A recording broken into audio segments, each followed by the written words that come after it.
The God debate never rests. So yeah, let's see how it goes. Yeah, I'm like super sleep deprived. It might not go well. But we'll see. We'll see. We'll see. We'll see. We'll see. Rachel, thank you so much. Appreciate that. What's up, Lava? How's it going, Rosie? What's up, Opal? How's it going, Timotheus? How's it going, Michaela? Make sure you're double tapping on that screen, liking that live up. Let's not be a sleepy Sally. Unfortunately, that's where we're at. Sanja, thank you so much. Or wait, is that... Yeah, Sanja, thank you so much. Nick, thank you so much. Appreciate that. Only request to join if you are 18 or older, you believe in the God of the Bible, the Torah, or the Quran, and that you have an argument which does not involve personal experience. Wired, thank you so much. Appreciate that. Let's just make sure you're sharing it with your friends, doing all that good stuff.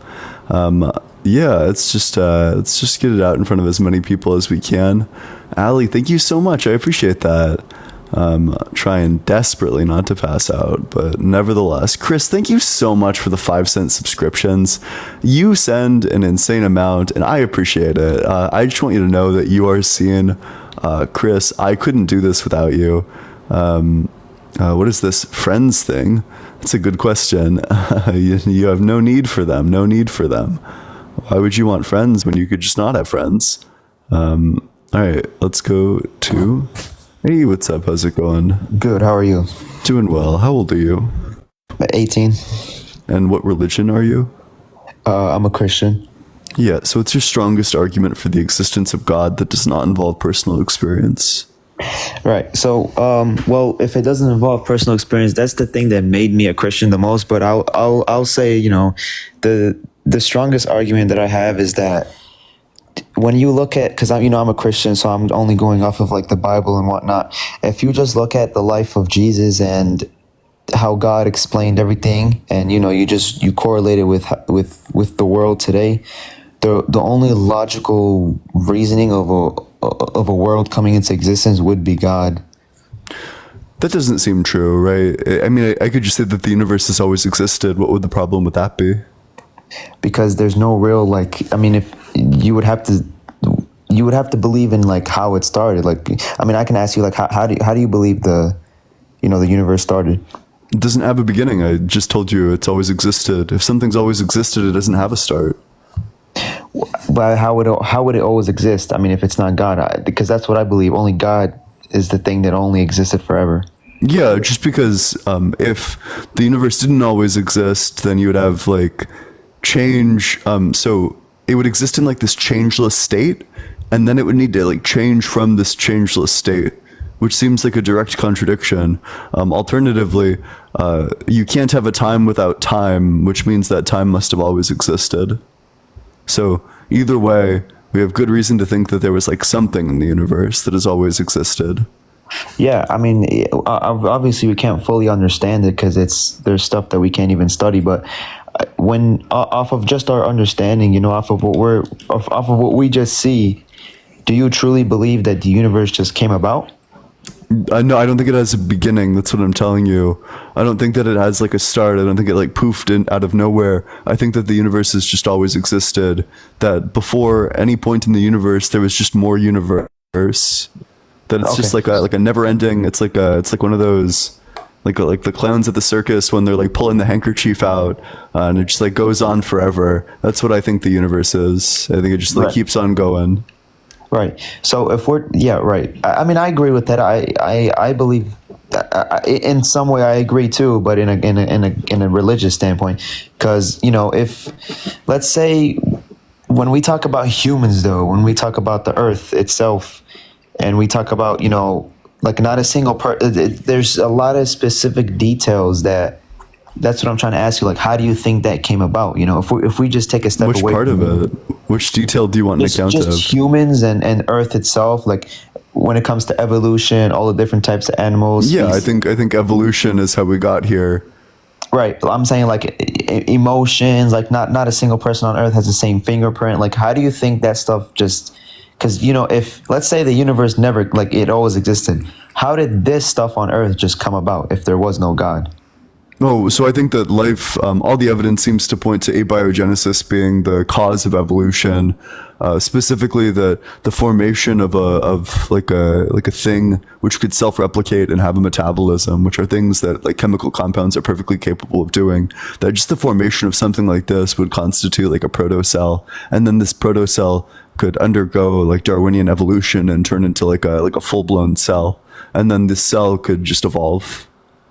Okay, so when you talk about so what's like when you see the standpoints of other people when they say that like God is the creator of everything. What is something that makes it hard for you to believe in that? You know, like what? Gotcha. Yeah. So it's just going to be the existence of like these horrific natural evils.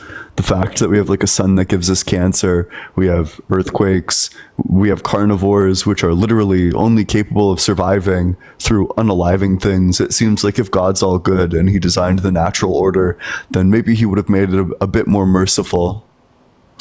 Right, but I mean, you're talking about the evils in this world, but do you understand the storyline behind the Bible and the devil and all that, like how it correlates to the earth? Yeah, well, so none of this correlates to like any of the scientific evidence. We know that cancer existed before humans existed. This is indicated by the cancer that's present in dinosaur bones. We know that earthquakes existed before humans existed.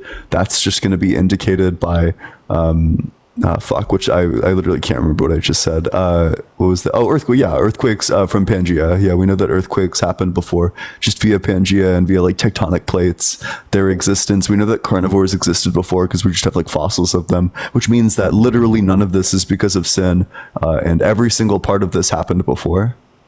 No, I understand, but I'm saying like if when you're talking about the evils in this world and how it correlates to like how stuff operates on Earth, that's still a direct cause of sin. Like even if it's towards an animal or whatnot, like it's still God never said it was supposed to be towards just a specific like group of people. He said it was on Earth. So yeah, but let's get the timeline straight, right? So let's just focus on cancer, because I think it's like a super easy case. So we have this dinosaur bone that literally has bone cancer from 88 million years ago. So 88 million years ago, we have cancer. At least 88 million years ago, we have cancer. Now, humans have only existed for like 200,000 years, which means cancer comes before humans. If cancer comes before humans and humans do sin, then humans can't be the cause of the cancer because cancer existed before them, which just means that this idea that it came from Adam and Eve is like wildly out of line with the scientific evidence. I know. Well, I mean, you're pinpointing cancer, but cancer isn't just like a direct, like, it's like cause of, or I mean, consequence of sin. Like I don't know why. I don't know who told you that, but it's like it can be anything. It can be breaking your bone, or it could be getting a flu, or. Wait, so why would God make cancer then? Well, I mean, God, and when He created the earth, a lot of natural things happen with it. I mean, it's like the same thing as like, why did God create the flu? Why did God create us being able to break our bones? You know, nothing can be perfect on earth because there always has to be evil as well. Yeah, wait, so why couldn't we have the earth, but just minus this one specific evil? Because then that would basically be heaven. I mean, you're... No, it wouldn't. Wait, it's like exactly Earth, except cancer just doesn't exist. Right, why not that? But that's not that's not the reality of Earth, though. That's what I'm trying to say. There has to be the reality of Earth contradicts what we would expect. We would expect to not have these gratuitous natural evils, but instead God made cancer. If God's responsible for cancer, then he's a sick fuck. Of course, we expect it to be perfect. I would like to live in a perfect world. You would too, but that's not the reality of the world. Let's not be a straw manning Steve. I think I've said like 3 or 4 times that I'm not asking for perfection. I'm asking for like the same flawed world, just slightly better by having no cancer. So you're pinpointing cancer. What about everything else that's happening in the world? I don't need to talk about everything else. I can just say this one bad thing. This one bad thing is incompatible with an all-good God. An all-good God wouldn't make this one bad thing. I understand, but like there's a million bad things in the world. Yeah, but I'm just talking about this one. You keep on trying to expand the scope. Of course, I'm not interested in expanding the scope. I'm just interested in cancer. Let's just focus on cancer. Okay, so what do you want to talk about cancer? I don't understand. Yeah, well, like why would God make it? Exists. Why would God make that if he knows how much suffering it causes? God, I mean, how do you know that God directly made it though? Because this like literally the only explanation. You tried to give like the fall of man explanation, but then that fell apart. Like Okay. if it's not from God, then where is it from? Well, I have a question for you. Do you think cancer exists in heaven? I don't think heaven exists. Well, hypothetically, if we're speaking about a heaven, do you think that Christians believe that cancer exists in heaven? It's like asking me, like, hypothetically, if Santa Claus exists, like, would he have just focus on the cancer? question. Like, I can't answer this. I don't believe in heaven. I can't answer I'll this answer it for you question. then. Christians do not believe that cancer exists in heaven. Christians do not believe that death exists in heaven. Christians do not believe that sin exists in heaven. Therefore, if bad stuff are happening on earth, who do you think is the direct cause of it? The devil or God? So if your account is that the devil caused it, then you would still need to explain why God allows this to happen insofar as cancer predates humans still. So why would God allow the devil to torment humans with cancer? Right, Also, that's just not true. We know Right. where cancer comes from, and it's not the devil. It's from genetic mutations. Well, if you say, if God, let's say you have a group of people and one thing is like you're a leader of the world, one bad thing is happening to one person and you fix it for them and there's 50 other people waiting in line. Don't you think you have to fix it for everybody else or else? Yeah, that'd be chill. If God just fixed cancer for everyone, that would be pretty chill. Yeah. Yeah, if God fixed every bad thing in the world, that would be No, chill. I'm not. But that Wait. wouldn't be You Earth keep then. on. You did it again. You tried to expand the scope again. Because it's stop bigger than trying just cancer. trying to expand the scope. We're keeping it small. We're just talking about cancer. You- Nothing else. you We're can't not just saying focus on like cancer God because needs there's to other bad fix things every in the bad world. thing in the world. There can still be bad things because there's like higher order goods that are necessitated by these bad things. For example, overcoming evil or like being brave in the face of evil is only possible if there's like some level of evil.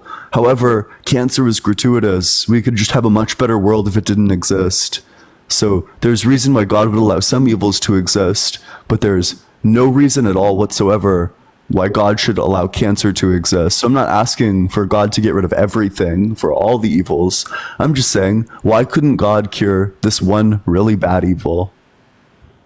If God fixed this really one bad evil, I have a question for you. What change would it make for you if there's a million other bad things happening in the world? Wouldn't you end up saying, "Oh, well, why don't you fix this as well, God? Why don't you fix this as well?" Then now all of a sudden he fixes everything. It's a perfect world. Is that really Earth?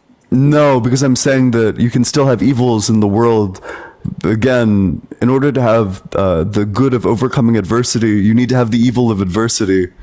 This is a higher order good that's only possible through the existence of evil. So we would expect like specific evils that lend themselves to a greater good, but we wouldn't expect gratuitous evils like cancer or like malaria, which is obviously unjustified and doesn't lead to a higher order good. So you want okay, so what does it do for you? I'm not even going to talk about the other stuff. What does it do for you if God were to right now fix cancer? Yeah, I think that it would be pretty chill if less people died of cancer, preferably no one. Okay, so what about war in Earth? You can just say that's like that can lead to like a higher order good. What do you mean by that? Yeah, that I mean, you could give like I think all of these are like terrible arguments, but you could say like, well, that's just free will or whatever, or you could say that it leads to like some level of like appreciation, or I don't know, something like that. But with cancer, it's gratuitous. We could easily just do without. So if we could do without, and the world is fine. Like, there's no reason why nature itself would ever be evil to us. If God's all good, then you can allow like evils that stem from will, for example. There's no reason why we should have evils that stem from nature, evils that stem from nobody's will.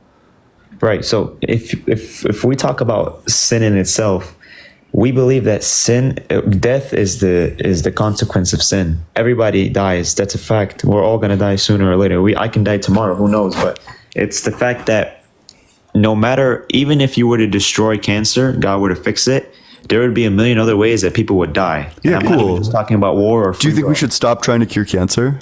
No, I don't. Why would I believe in that? Yeah, No. because there's still like a million other ways for people to be unalived. So should we stop trying to cure cancer? That's not up to me if I want to cure cancer or not. If I wanted to Yeah, cure but do you think the then I cancer would. scientists working towards it should stop trying to cure cancer? They've been found a cure for cancer, but your government wants to be a little coward and hide it. Prove it. It's true. It's the truth. Prove it. Let's see it. Let's see the proof. there's been a lot of people who came out, scientists from big colleges, that have said that they've Prove not it. even. Let's see it. Yeah, You can let's search see it it. up. You can. I'm not gonna. Bring Yeah, the prove headlines it. out. I don't Wait, really prove know. it. Prove your baseless conspiracy theory. Let's hold do on. it. So you believe your government over scientists saying that they have a? I mean, these scientists all sound like quacks. Like, what does anybody have to gain from withholding the cure for cancer? Making more money off of chemotherapy. Yeah, you think that's so? Why would they cure anything ever?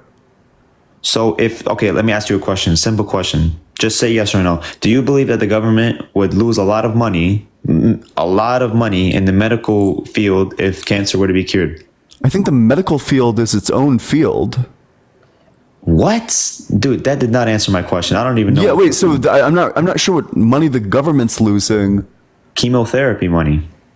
Do you think? Treatment money. Wait, do you think the chemotherapy Yes or money no? goes to the Treatment government? money, yes or no? I have no reason to think this. You haven't provided the evidence. But What do go you- for it. Yeah, wait. I asked What's you the a evidence? simple, Wait. very direct, Wait, specific question. can I just get like a basic source for your outrageous claim? Just a basic source. No. Forget. I just want like a basic source He for doesn't your want to say outrageous yes or no. claim. So he doesn't want to say yes or no. Wait, I mean, I already answered yes or Government no. puppet. I really can't argue. Yeah, I already said I have no reason to think that this is the case. You haven't proven anything. Okay, so you don't believe. No, Wait. Do you want to M promotion? Yes Do you or want no, to? please. Are you interested in citing sources, or do you prefer not to cite sources? I just are told you you, you can are you search more up of a yourself. are you more of I like a promise you feels you'll find type guy? Are you more of a like a you can hop off the vibes? app and- You like You're not vibes. You answering don't my really like question. sources. Why are you Don't really like running? You're not evidence. You're answering more my about those vibes. Okay, I'm gonna ask Giovanni, it thank again you and I'm so gonna much talk for the over you. $6.66 on that the Cash App. government loses W money Giovanni, when chemotherapy W is 666, gone? W Satan, hail Satan. Do I you- just have no evidence at all that that's true. Do you want to provide a source, or do you want to keep on? I mean, and you can I am restate asking your. you a question. I'm You not can say providing any like sources. Google is free. You can say Google is free as many times as you want. You can restate your conclusion as many times as you want. Unfortunately, neither of those things constitute proof or an argument. So, do you want to provide proof or an argument? Do you believe that the government loses? Wait, that's not out on a lot of question. money? Isn't a source, by the way. I'm going to need a source for this It is outrageous tough, man. claim. He's protecting his own government. Wait. A question isn't a source. The next words out of your mouth should be the name of an article which proves this. So go ahead. Do you believe the government loses out money if? Wait. So they you're have still asking chemotherapy? questions, but what I need from you is a source. Give me a source that says that the government has the cure for cancer. Go All for right, it. I'll hop Go off ahead. the app. I'll hop off the app and I'll find one for you right now. Yep. Let's see it. Let's see it. I bet it's going to be from like the most, the funniest website that we've ever heard in our entire lives. Probably going to be Answers in Genesis. Gotta be. But make sure you're double tapping on that screen, sharing it with your friends while we wait for M for Motion to bring back a reliable, trustworthy source on the matter. Maybe it'll be like a YouTube video, a little YouTube link. If you want to support the stream, the Venmo's allegedly -Ian and the Cash App is just allegedly Ian. Appreciate it. Appreciate any and all support. If you're 18 or older and you want to join the community, there's a link to the Discord in my bio. We're doing like weekly reading group readings. This one we're doing free logical problems of evil and free will defenses, and the free will defense by Graham Oppie. My favorite philosopher of all time. So if you're 18 or older, you want to engage in this like little book club reading group this Saturday, 7 p.m. EST. I would love to talk to you about it there. We're gonna talk. We're gonna learn lots about it. If you want access to all these like cool emotes, you should consider dropping a subscription. The subscription grants you access to like cool little emotes, and I really appreciate it. It's like super kind of you. M promotion. You should have the source by now. Are you ready to provide the source? All right, this is one of them that I found. I promise you, it's not the last one. Yeah. Indianapolis cancer researcher dead after hospital gives him fentanyl. You can search this up. All you have to do Wait. search up. What's the name of this? You can search. All I searched up was cancer researcher dead after finding cure. You can search this up, and I promise you, it'll pop up. Cancer researcher after finding cure. Let's see it. By the South Bend Tribune. What's the deal with the South Bend Tribune?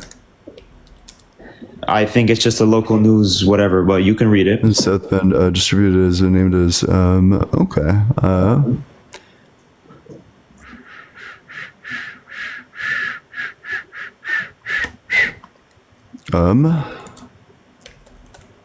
Yeah. Okay.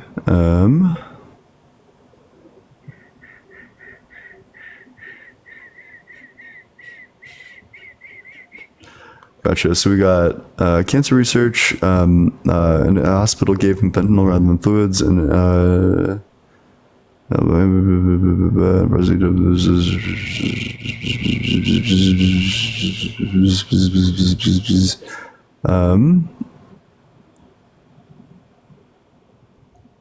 yeah. Wait. So where in this does it say that he like found the cure for cancer? He's a cancer researcher. You don't know how close he was. Do you know how close he was? Could be. He could have been very close. The fact Yeah, that prove it. Wait, prove it. Let's see the proof of that. Okay. Is it just like vibes and speculation? It's just more vibes. Like all you have is more speculation. Just prove it. I bet you in the article it says how his research was going. If you want to look into it again. Yeah. Wait. So just like give me the passage that I'm supposed to be reading. Okay, give me a sec.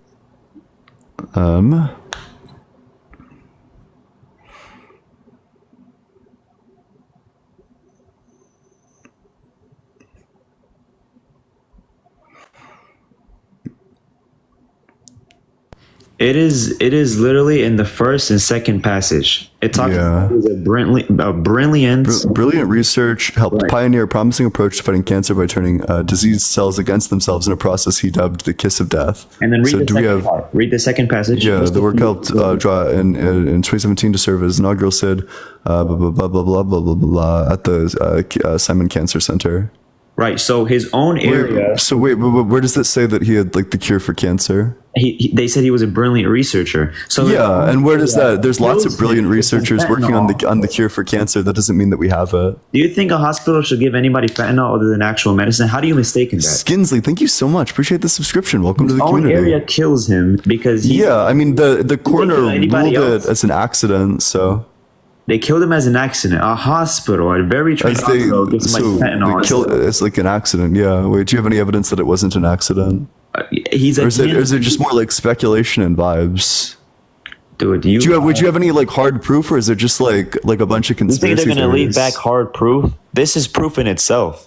This is not proof in itself. It There's like is. a million explanations for this. That is insane, dude. I don't know how to argue with you if you just can't see the bigger picture. Yeah, wait, what- but let's get back to so now that we've discovered that you actually can't provide proof for this claim, let's just get back to the God topic. I just have a question for Why you. would why would God himself not just cure the cancer? Why would he? Because If he did, he would have to because cure dead himself. children is bad. Because you want to minimize the number of dead kids. The world is not a perfect place, man. I don't know why. It's not heaven. Yeah, wait, but why would he create this just to like kill kids with it? Why would he do that? Why? Who said he was going to kill kids with it? I mean, Yeah, of wait. course, So kids die from- God made cancer. Did God know the name of every kid who was going to die of cancer? The cancer that He created. Did God know this? Did he what? Did He know the name of every kid who was going to die of cancer? The cancer He created. Kyra, thank you so much for the subscription. Yeah, Welcome to the everybody. community. Appreciate it. Yep. Yes or no? Wait, Yeah. did he? Yep. Yeah, so then he was responsible. So he made this knowing that it would take the lives of this person, this person, this person, and all of these people. So God killed them. God decided which ones it was going to kill, and then He put it into motion. Okay. So without interrupting, let me just tell you something. Okay. You keep talking about kill, kill, kill. People die every single day, whether it's a car crash, whether it's a school shooting, a mass shooting. They die in the most horrible ways. People Would it be in all right if I America- killed you right now? Exactly. I would die in a horrible way. God is not responsible. Wait, that's a yes or no question. Would it be all right if I killed you No, right you didn't now? want to answer my yes or no question, so I wouldn't answer yours. So let me just Wait, keep stop that. running from the question. Just answer it. Let's not be Okay, a coward. hold on, answer my Cyber, question thank then, you so and much then for the I'll answer yours. $6.66 You for want God to is in cahoots with the government for money. W Cyber, W666, W Satan, hail Satan. It's a yes or no question. Would it be all right if I killed you right Parents now? must hate you, like seriously. They must. No, my look at parents your love life me. every day and just been like, "Damn, look My at parents love me. I graduated college in 4 years with like 2 bachelors of science. Like and my you're parents still a love me. dumbass. That is crazy, dude. You can't. Damn. Do you want to go? Wait, how about you? I see you. Do you want on to pull my up like For the You Mensa page every day. IQ I and don't then know like how you stream have this it? much hate How in about your you? How heart. about you pull up like the Mensa IQ test and then we can all watch you fill it out together. Go ahead. I bet you have like. Wait, just like pull it up on your computer. It's like I bet you have an amazing mensa.com/IQ. You're probably Yeah, slow wait, down. let's see it. Let's see it. Then just like pull up the Mensa IQ test and let's all Hold on, watch you. I'm not gonna do what you ask. I'm gonna ask. Gotcha. Yeah, you're scared. Yeah, I'm scared. Look at you, dude. You have a perm. You think I'm scared of you? Let me tell You you. think I have a perm? My hair is naturally this curly. Your hair looks like the bottom of my ass crack. But let me tell you something. So every day I see My you on hair my just does For You this, page, sorry. I don't know, man. Put some skin. Bro, wait, on. you got- have a you very got- oily head. So let me talk. Let me got tell you blown something. out I so see you on hard my that For you're You page resorting every to single attacks day on my talking bad hair. about Jesus, yet you know nothing, and your only argument is, oh well, he lets cancer exist. He lets this exist. You know Exactly. nothing about the Bible. True. I bet you probably didn't even read a passage of the Bible. You know nothing about God. You continuously mislead people. You know nothing about religion. Aw, we got a crying the first Corey thing that over you here. Let's tell get baby people- bottles in chat for the guest. The first thing you tell We gotta- people we gotta when they hop cry on your in live Corey. is not to say personal reasons, but the only reason that you hate God is We probably got a because one of sad your family members Sylvester died of over cancer. here. We all have family members. An who died of ad-homing cancer. Adrian. We don't blame it on God. This You is lost the argument so hard that You this is lost what the you argument. got. You won't even answer a simple yes or no question. I'll answer any yes or no question about the God topic. Go for it. Go ahead and ask it. Yeah, about the God topic. Any yes or no question you have for me about the God topic, I'll be happy to answer. You don't want to answer something else? Well, yeah, because right now the topic is God isn't real. So if you have a question that's relevant to God isn't real, I'd be happy to answer it. If you Okay, have a yes or no question I have a that's question relevant for you. to God isn't real, then let's talk about it. So what's Do you your have yes or no any- question go relevant ahead. to I God have isn't one- I have real? one Let's for hear you. it. I have one for you. Do you have any personal experiences in your life that had made you turn away from religion or God? Only if you count like it being logically nonsensical as a personal experience. Cameron, thank you so much for the $1 Like on something bad Venmo. happened in your life. You keep bringing Nope. up cancer. So did one of your family Daniel, members thank or you so much friends for the die from $2 cancer? Is that why you don't like on God? Venmo. No, I actually haven't lost anyone from cancer. Okay, so why is it that you believe like that God is an evil person when clearly if you're talking about God, you have I to don't talk need about to Satan. You have to personally talk about the devil. lose somebody from cancer to know that cancer is bad. That's not This what I is asked. though. obvious. That's not what I asked. Yeah, sure. Wait, so what's the question? Go for it. I just asked you. So why do you believe that God is a bad person? If bad things exist, that means God is a bad person. That makes no sense. That's literally your argument. Yeah, so premise one, God created nature knowing the way that it would be. Premise two, if an entity created nature, then that entity is evil. Or if an entity created nature knowing how it would be, then that entity is evil. Conclusion, God is evil. That's the argument. So God is evil just because he created something and it became evil? No, just because he created it knowing it would be that way. Also, you haven't proven. Wait, go ahead and prove that it became that way. Because the whole storyline in the Bible Prove it. is that Prove that the Bible's devil- true. Prove it. Go ahead. Prove that it's not. Oh What's yeah, the- that's like what's your super. evidence That's that it's not? super easy. Yeah, Genesis isn't true. We can just infer this based on all the events that are like completely impossible. So first of all, flood didn't happen. I'll ask you a pretty easy question. If the flood happened, how did the kangaroos get to Australia? Say it again. If the flood happened, how did the kangaroos get to Australia? What's the correlation between that? I don't really know. Because there's a lot of fucking water between the place where they landed and the country of Australia. Fuck it, man. Kangaroos just existed. I don't know. Yeah, but then they would stop existing with the flood. So how did they get there? Did kangaroos even exist before the flood happened? Or Where'd they when the come flood from? happened? Evolution. Don't you believe in evolution? Yeah, wait, but the flood would have wiped out all life there, so... Well, all right, man. I got flagged. Have a good day, man. Oh, wait, we got a running Randy over here. Bro got blown out so hard that he's running away. Your viewers are a bunch of bitches. Oh my god. You sit here every day and you talk You got about blown God. out and now you're I running bet away. you're gonna Wait, regret you're like this once you faking a pass away. flag? Really? You want me to stay? I'm helping you, man. I don't know. They keep telling me to leave, so I'll stay. I'll keep insulting you if that's what you want. You have Wait, no idea what you're that's talking a about. okay. You're Wait, constantly you on couldn't here every answer single day talking this bad like about God. basic question. Yeah, we got a fleeing Frederick. That's a banger line. Whoever I'm dropped that still one here. in Go ahead, chat. ask your question. Yeah. So you think that kangaroos came from evolution, but evolution only works on things that are alive, which means that it couldn't possibly be the cause of kangaroos if indeed there was a global flood that wiped out all life on Australia, because then there would be no life for which kangaroos to evolve from. Hold on. Didn't kangaroos exist when or came about from a mammal species, or I mean aquatic species that ended up like evolving into a land species. I'm not really sure what you're talking about. So then, why are you questioning the evolution of kangaroos? By that, do you mean like the species that they might have come from like a billion years ago? I'm saying that I think I've read this somewhere that kangaroos came about from an evolution of Go ahead and sea source it. species. Let's see it. I just said I read about it. What, you keep talking about bring up sources. You have no sources. You're just rambling as well. Yeah, wait. So which of my claims would you like a source for? That Jesus is evil, man. That God is evil. You have Well, no yeah, sources. that's a philosophical argument. You're making an empirical claim about reality. You're claiming that kangaroos evolved from like this species that existed in water So why do they still exist then? I believe that the flood because still they happened. evolved from the things that were on Australia. So Because there was no global flood. They exist because there was no global flood. Hold on, that's literally what I just said. No, but because that's incompatible with a global flood is the problem. Is because all the stuff on Australia, if there was a global flood, would not be alive. Do you know about Noah's Ark or no? Yeah, I'm familiar with Noah's Ark. So then why do you question the species of things if obviously it Yeah, happened? because so it says that Noah's Ark landed on like a mountain in the Middle East. Do you know where the Middle East is in relation to Australia? Yeah, but it doesn't Yeah, matter. so how did they get from this mountain in the Middle East to Australia? I don't know. Why are you questioning it? It's God's Yeah, will. sure, yeah, you Didn't have it? no answer. So that's the first easy disproof of Noah's Ark. Let's do another one. If the global flood happened, wiped out all life on Earth, how did we have trees? How do we have trees? Yeah, how do we have trees? I think trees can survive underwater. I don't know. Do you have any proof for that? That trees could survive a year under so much water that Listen, it's taller than the tallest mountain? Do you have evidence for that? if God made the flood, he knew how to restore it, and which he did.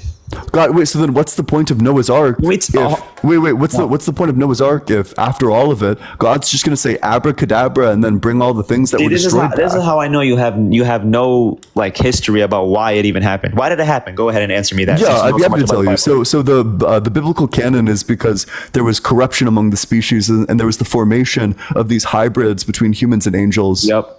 True. Yeah, exactly. So I you know.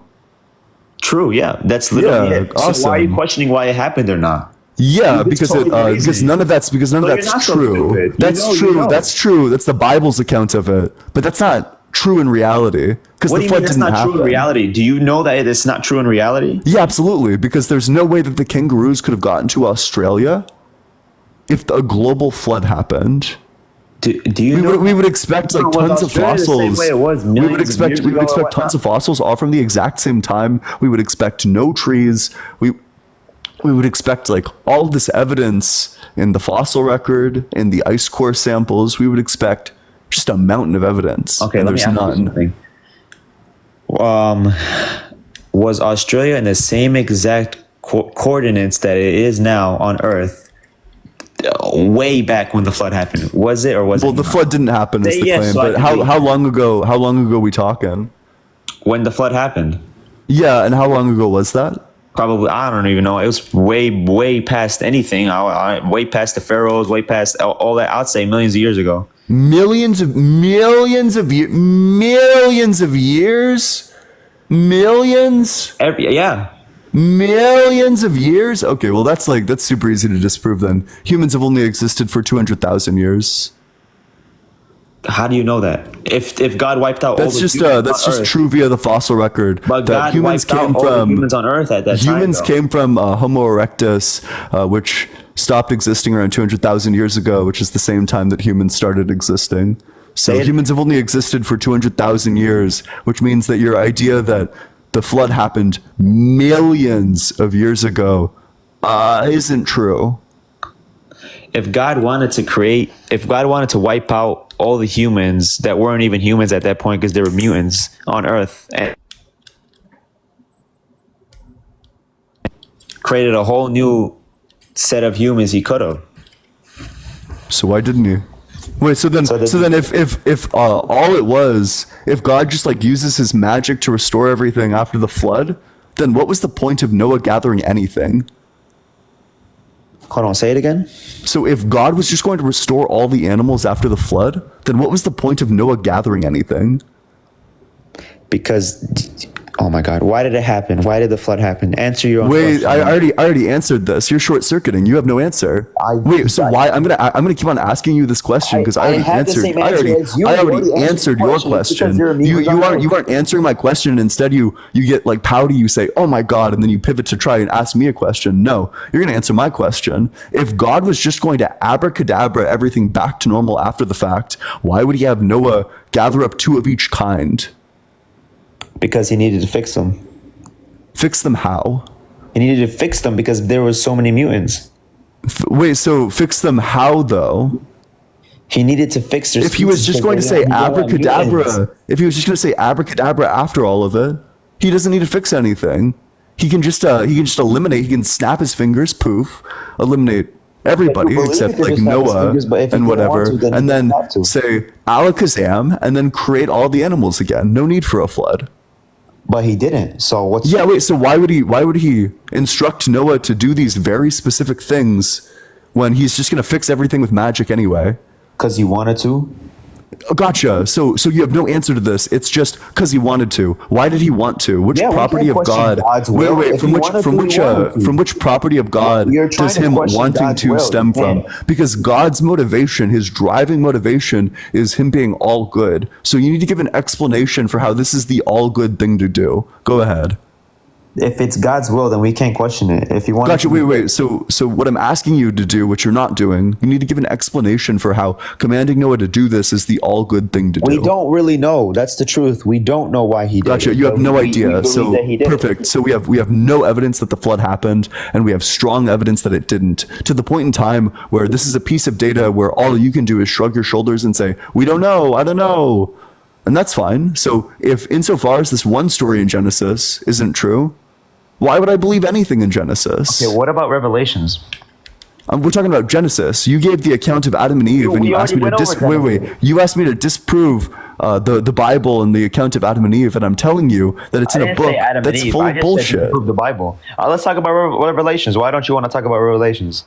You know, We can talk about Revelations if you want. let's It's talk just about not going to go well for you. So let's Wait, talk so about so wait. Revelations. I do just want to point out that you're pivoting away. That you couldn't hack it on the Genesis debate or the problem of evil debate. So now you're pivoting to Revelations. Let's go for it. Let's hear it. What's up? Okay, so Revelations. Let me ask you something. Do you believe that the stuff in Revelations that is happening today that it's not true? But are you asking if it's? Are you asking me if it's because of the Bible? It's certainly not because of the Bible. But is some of it happening? They predicted Sure, it some of it has thousands of years always ago, been then. happening. They predicted it thousands of years ago then. Yeah, which stuff specifically? So when God said that, so I think he said in the Bible, and I don't think I know he did. I don't know the exact verse. He said, once Israel is granted its own state, its own country, then that would be the return of Jesus. And once the return of Jesus happens, there's going to be a lot of stuff that happens beforehand that will. Gotcha. Wait. So has Jesus returned? Because Israel became a state in like 1948. It's said in been the a- it's been same a little era. bit. It's said in the same era. I mean, I'm saying like. Gotcha. Wait. So what's when's Jesus coming back? I mean, sooner than later because. Gotcha. Yeah, see the So he's sign. going to come back sooner than later. Perfect. So let's see it. Man, I don't know why you're so lost. Let me tell you something. It's fine to be not. Wait, you're gonna pivot off of this one, pivoting back to ad homs. You got folded like a chair on this argument too. This Revelations debate only lasted like a minute and a half, and you're folding and about to pivot to ad homs. Go ahead. This is the. Let me tell you something, okay? I'm gonna be humble here. I don't know much. I haven't read We can tell. Bible back to, like all the way like from page 1 to page whatever. But I want to leave on one point. Hollywood would not be making fun of Jesus if he wasn't true. I don't care if you think I'm a conspiracy theorist. Yeah, you are a constantly make conspiracy fun theorist. of Jesus. They constantly put him in films. They would not give this much attention to something that they know is not true. God constantly warns people of the evils in this world. Satan was literally. Damn, we got a whinging Whitney over here. Nobody cares. Make an argument. Satan. Nobody was asked. in charge of Nobody music cares. in Wait. heaven. When he dropped down, he still was. Wait, I'm Now so sorry. it's- I'm so sorry. Either you're gonna give an argument or you're gonna get off. You don't get to sit up here and preach. There is no option 3. So do you have an argument or do you want to get off? Man. Oops, sorry, didn't mean to do that one. All right, man. God bless you, man. I'm out of here. Thank you, though, for letting me come up here. Thank you. Yep, appreciate it. Make sure you're double tapping on that screen, sharing it with your friends, dropping a follow too if you never want to miss a debate in the future. If you want to support the stream, the Venmo's allegedly -Ian and the Cash App is just allegedly Ian. If you're in that guest request box, make sure that you're 18 or older, that you believe in the God of the Bible, Torah, or Quran. If you don't do that, probably not going to talk to you. And that you have an argument that does not involve personal experience. And with that, we'll go to the next guest. Thank you so much. Appreciate it. If you're 18 or older, want to join the community, there's a link to the Discord in my bio. It's discord.gg/allegedly Ian. Plant emoji. Thank you so much. Appreciate it. Hey, what's up? How's it going, Bubba? How you doing? Hey, how old are you? 48. Yeah, and what religion are you? I'm Christian. Okay, so what's your strongest argument for the existence of God that does not involve personal experience? Because it's true. Gotcha, and what's the argument for that? I base it on the evidence. Yeah, what's the evidence? Let's go through it. The evidence that I come up with, and with what I'm studying, because I'm going to be completely honest with you, I am new in faith, in Christianity. I'm not going to sit here and pretend that I know the Bible back and forward. I don't. You do this probably more than me. Have these discussions, so you probably even know more about the Bible than I do. But the evidence that I'm speaking about is, I'm glad you asked. The evidence is the multiple early recorded eyewitness testimonies. Yeah, so where can I read these eyewitness testimonies? There's multiple firsthand accounts from Matthew, John, Peter, Paul, James. They all corroborate the same facts.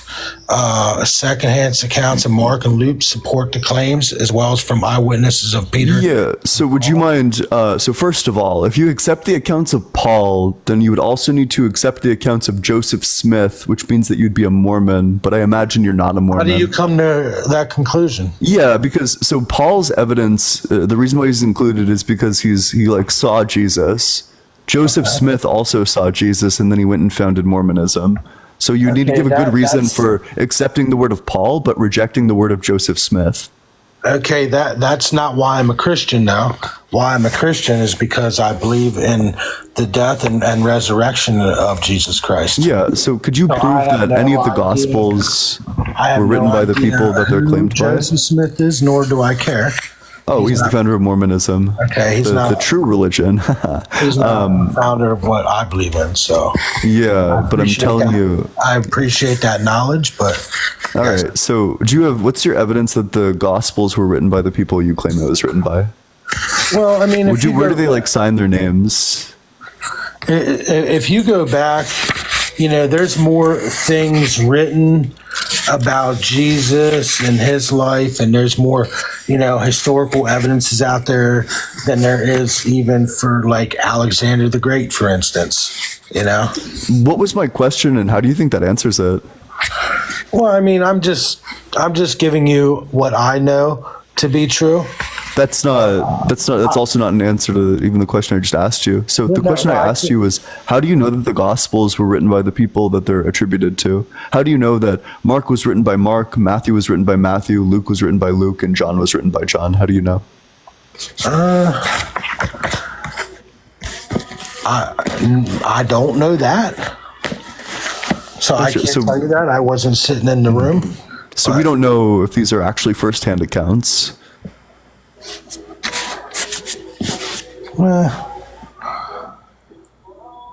I see your tactic. Yeehaw! Thank you so much, Mindy. But I mean, hypothetically, if God were real, would you believe in him? Yeah, of course. What would take it for you to believe in God? Yeah, I would take a good philosophical argument, strong historical evidence, like strong scientific evidence, or, if we really wanted to expedite the process, the big man could just come down and say, hey, what's up? I'm God. I'm real, by the way. And then I'd end stream and I'd start praying. Okay. Yeah, any one of those could probably do that, like, pretty easily. If God, so insofar, I'm open to a relationship with God, but I'm just not willing to enter into a relationship with someone unless I know that they exist. So if God did exist, I would be extremely open to a relationship with him. I just have no evidence that he does exist, and he makes it impossible for me to actually form a relationship with him by staying hidden, by making his existence not known.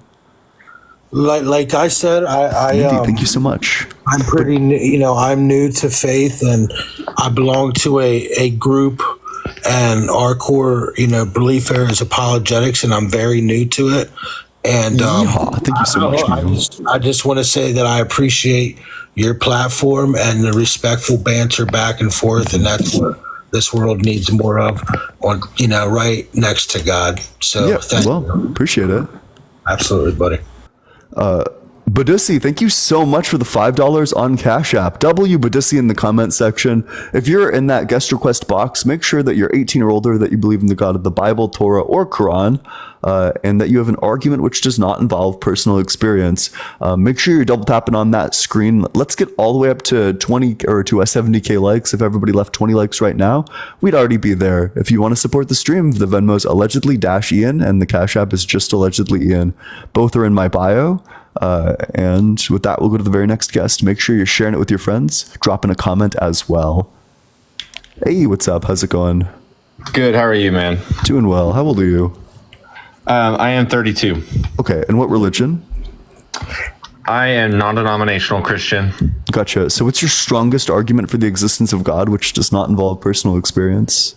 So I don't know if I'm going to be allowed to phrase it this way, if it'll be acceptable for you, because I know you said not to use personal experiences. I'm not going to do that. But what I'm going to say is, in your last argument, you did mention how you would believe in God if logically, philosophically, if there was proof, evidence, and all of that. And while I understand that, because I myself am a logical thinker, if for you to believe in God, faith, you can't have faith with all of that proof. So I guess what I'm trying to say is, it very directly talks about how you need to have faith for things unseen. And so I guess for me, it's like, I understand where you're coming from, because you talked about the flood, you talked about all these things that don't necessarily make sense. But it's hard to argue the existence of God itself without using things that are going to sound crazy to you. Does that make sense? Kind of, but there's like a couple of concerns. So Yeah. First of all, relationships are going to be much stronger if they're built on a foundation of actually knowing that the other party exists. That if you have a girlfriend and you're not sure if your girlfriend exists, then it's a question that's up in the air of how deep can this relationship really be. Similarly, I have no idea why it would require faith. The relationship would be much deeper if I just knew that he existed. So that way I could feel very confident in praying to God and like starting a relationship with God. So why would God want to form a relationship just based on faith when it would be so much stronger if it was based on like me knowing that he actually existed? I think the reason behind that is because he wants you. Let me put it this way. So in relationships, you mentioned relationships, like, obviously, yeah. Like if my wife, she's physically in front of me, we're able to communicate. But in the Bible, God wants you to have a relationship with him. He said, even there's people even that preach my name that don't basically really know me. And I think for me, I guess how I would answer that is, if you truly seek him out, if you truly, I mean, I've talked to people that have said, there's people who, and it depends on how you see miracles. Are they circumstantial? Are they coincidence? Are they all these things? They could be, but you see these people who have lived their lives and said, God, if you're real, I'll lay down everything, kind of like you said. And somehow their lives are touched. I think, I can't remember which famous Christian rapper it was, but he said, God, if you're real, just show me, but just do whatever you need to do. Don't let me die. And he had this crazy situation happen where he should have ended up dying, but didn't. And that personally brought him into a relationship where he sought after him. He didn't just, it wasn't just like tongue in cheek with you say you believe in God. It's more of you have to seek him, and then you will eventually have that relationship. Well, I already believed in him earlier in my life, and then, after the millionth unanswered prayer, and a logical argument for why he doesn't exist, I stopped believing in him. So why would it be the case that when I believe in him, he still refused to start a relationship with me? Am I allowed to ask you what answered prayers you're referring to? I just prayed for certain things that I wanted in my life. And I understand certain outcomes at school, certain friendship, relationship based things, and nothing. And I totally understand that. I really do. But I would say to that, and I'm not saying that we're predestined for anything. I want to make it clear that I'm not saying that. But just because we have a prayer doesn't necessarily mean that a prayer is going to be answered. Now, it does say when two or more agree in my name, prayers should be answered. But that doesn't necessarily mean we're going to come together and pray that I'm going to be a millionaire tomorrow and I'm going to be a millionaire.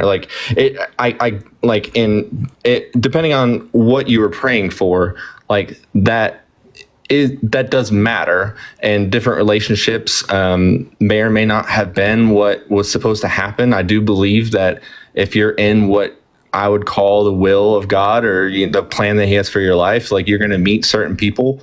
I believe that for myself. The way I fell into the position I'm in now is not something I would consider coincidental.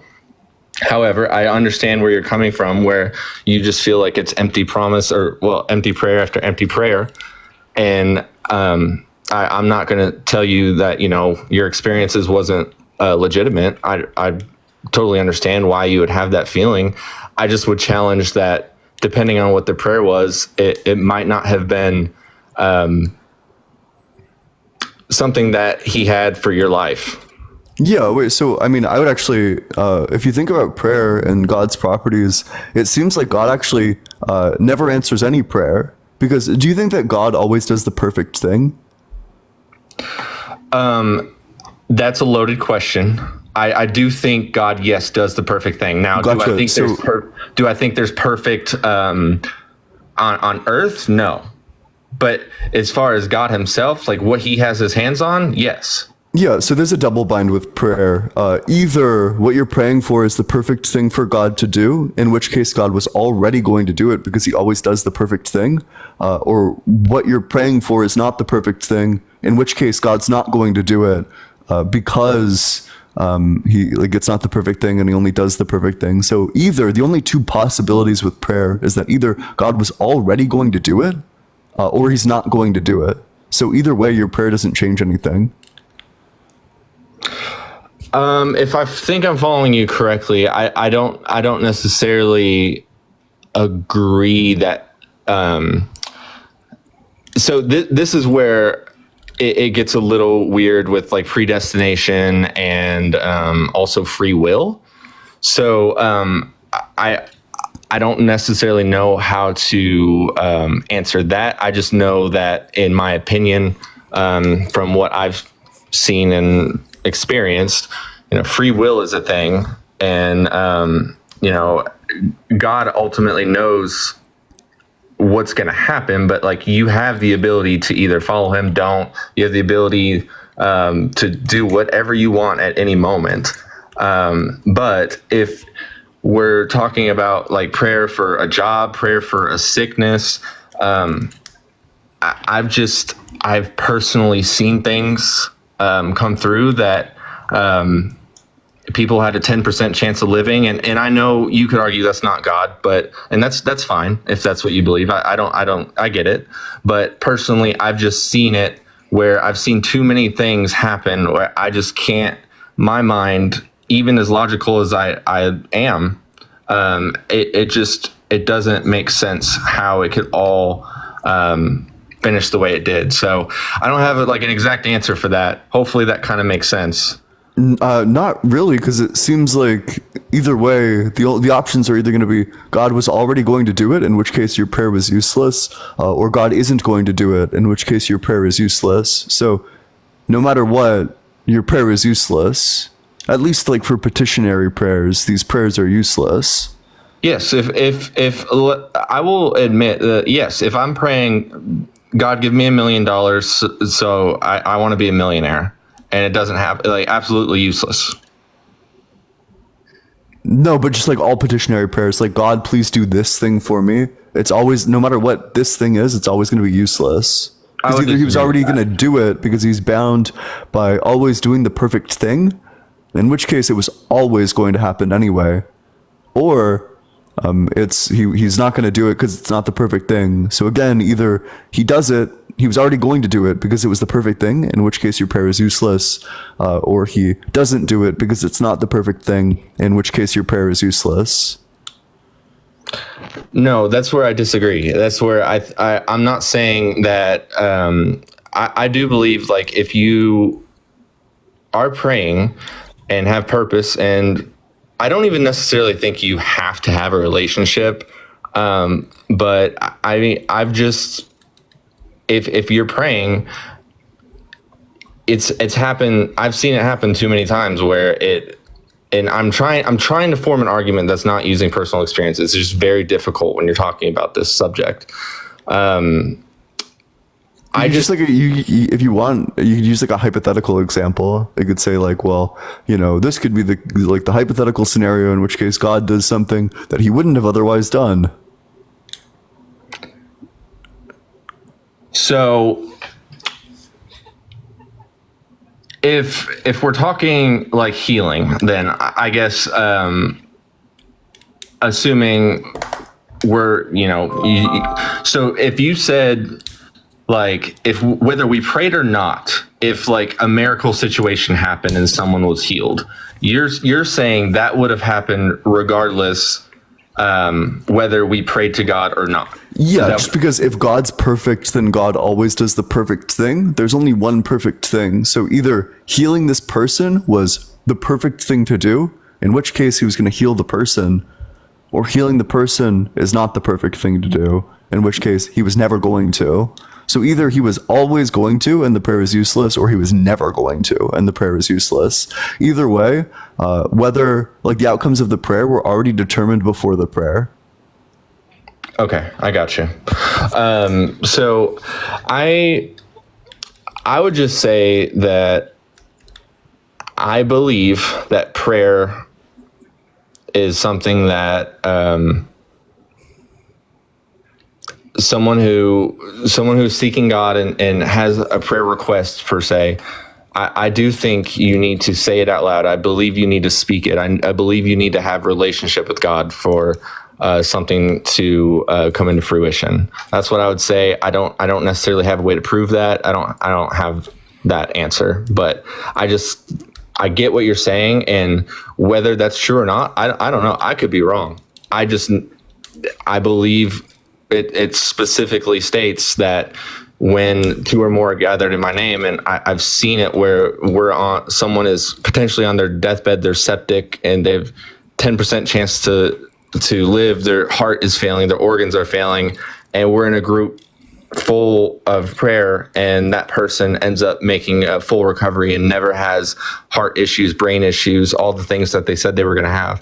So that's a personal experience. I apologize, but that's just how I feel about it. That's chill, but I feel like we're just talking past each other. So do you have anything else for me, or should I move on to the next guest? Oh, sorry, my bad.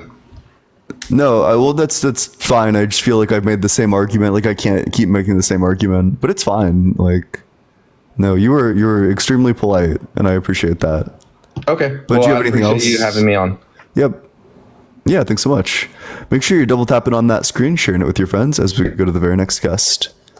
Hey, what's up? How's it going? Pretty good. How about yourself? Doing well. How old are you? 32. Okay. What's your strong, or oh, I'm sorry, what religion are you? I am Baptist. Gotcha. So what's your strongest argument for the existence of God, which does not involve personal experience? My strongest existence of God. So I believe that we all was made in his image, in the likely image of him. That's what it states. And not only that, I believe that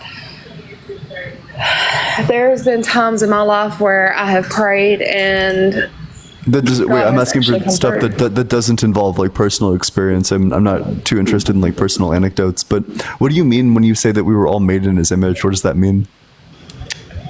in the likely image of him, as in we're all humans. Is God a human? I don't believe that he might be like a human, but I believe that he is a entity of a human, if that makes sense. Like we look like him. So we were God, created in wait, his so image. does God the Father have a body? Yes, the body of Christ. Yes. Yeah, but so that's the Son. But I'm asking about like does God the Father have a body? I believe so. I would think so. And it's the same body as the Son? Well, you got to think the Holy Spirit, Christ, and God are all in one. Like they're all one person. The same person. Wait, you think they're one person? They're the same, yes. So you think the Father is the Son, Yes, the Father and the Son are the same. and the Son is the Holy Spirit? Yes. This is blasphemy. You're going to super hell. You need to affirm that they're different people. Otherwise, you reject the Trinity, and that's blasphemy. What do you mean? Yeah, so the way the Trinity works is that so the Father, the Son, and the Holy Spirit are all God, but they're not each other. Like the Father is not the Son is not the Holy Spirit. How so? If that doesn't make sense, and to be clear, that doesn't make sense. The Trinity is just complete nonsense. But that is like what the Trinity believes. If you have a computer nearby, you can just Google like the Trinity and then go to images and see like 1,000 of the same diagram where it has like 3 circles and it says, it has like 4 circles. In the middle it says God, and then it has like 3 outer circles and it's like the Father, the Son, Holy Spirit. So all of them are God, but none of them are each other. Like the Father is not the Son, the Father is not the Holy Spirit, but the Father is God, the Son is God, and the Holy Spirit is also God. It doesn't make sense. If it doesn't make sense, you're right. It's nonsense. It's like literally completely incomprehensible. I thought they were all the same. That's what I read in the Bible. Yeah, so they're all God, but they're Holy Spirit not are each all the other. Same person. If I'm not correct, then please correct me because Okay, that's what so I read. If they're the same person, then why did Jesus need to pray to the Father in the garden? Well, true. I take my statement back. Okay. Jesus, okay, so how I see it, Jesus died on the cross for all of our sins. That's God sending his forgotten son down to die on the cross for our holy sin, or for all of our sins. I mean, I just don't think that happened. I'm like, what's the evidence that the Bible is true? Can I ask you why you don't believe in God? Yeah, just because of all like the gratuitous natural evils. So the sun gives us cancer. We have earthquakes, which take the lives of like 60,000 people a year. We have malaria, a disease which has taken the lives of 1 out of every 2 humans who have ever existed. That's a crazy statistic. So technically, it ain't you not believing in God. You just don't like the things that he does. No, I think that, so I come to the conclusion that God doesn't exist because your God is presumably all good. But if God is all good and he made nature like this, then we would just have a contradiction because all these things are super evil. the sun, we should be able to enjoy the sun if God made it. Whoa, Aisha, thank you so much for the sunglasses. Appreciate that. But instead it gives us cancer. We should be able to like live safely, but instead we have like earthquakes which take people's lives. There's an entire category of animal called carnivores who are literally only capable of living by unaliving other animals in like vicious, gruesome ways. Yeehaw! Thank you so much, Itachi. There's just like tons of evil in nature. I can just say that it's like tragic or it's like grotesque. But if somebody was responsible for all of this, then it would be evil. Which means that if God did this, then he would be evil. But that's a contradiction, so God can't exist. Technically, honestly, if there was no good in the world or evil in the world, we wouldn't have free will. So we wouldn't be able to make our own choices. You know what I'm saying? Sure. So I'm not saying that there needs to be zero evil in the world. I'm just saying that there's no reason why the world itself should ever be evil to us. That nature, if God made nature and he's an all good God, that nature itself should never be evil. I've always questioned why there was always evil in the world, but that ain't our place to really question it. It's Why not? Why doesn't God cure cancer? Why does he allow like kids to be unalived by cancer? Honestly couldn't tell you, because we ain't supposed to question him in all reality. So if God gave you the commandment to like take to the streets and start like unaliving non-believers, would you do it? No, because that's not the type of person I am. Oh, so you would disobey God? Well, it also states in the Bible, thou shalt not kill. God wouldn't, I don't think, would ever give me the commandment to kill. I would hope not. Oh, he does multiple times in the Bible. He commands the Israelites to unalive the Amalekites in 1 Samuel 15:3. In Deuteronomy, he commands the Israelites to unalive the Canaanites. Men, women, children in both cases. He commands the unaliving of people quite a bit. The Canaanites, it literally was, they were unalived for being non-believers. So that's like God commanding you to take people's lives for not believing in him is quite literally a thing that happened in the Bible. So if God commanded you to do that, would you do it? If it was commanded of me, from whatever he would say, possibly.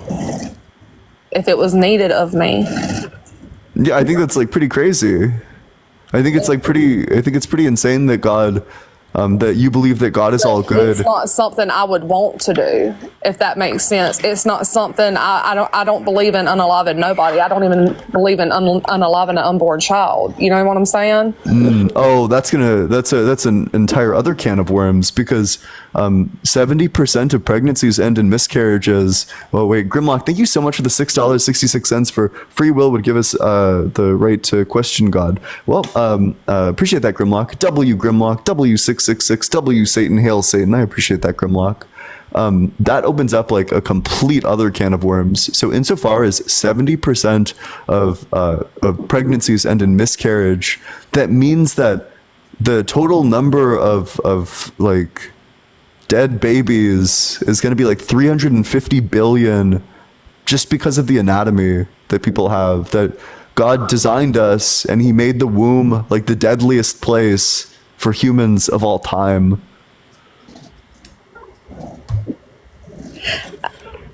I don't know.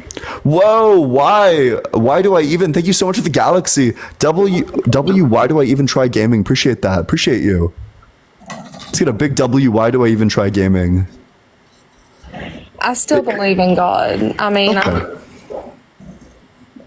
I believe that we have a higher being above us. I believe that we're brought here, to love each other, not hate each other, I would hope. And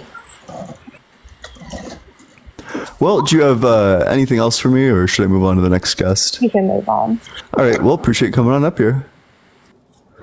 Make sure you're double tapping that screen on up.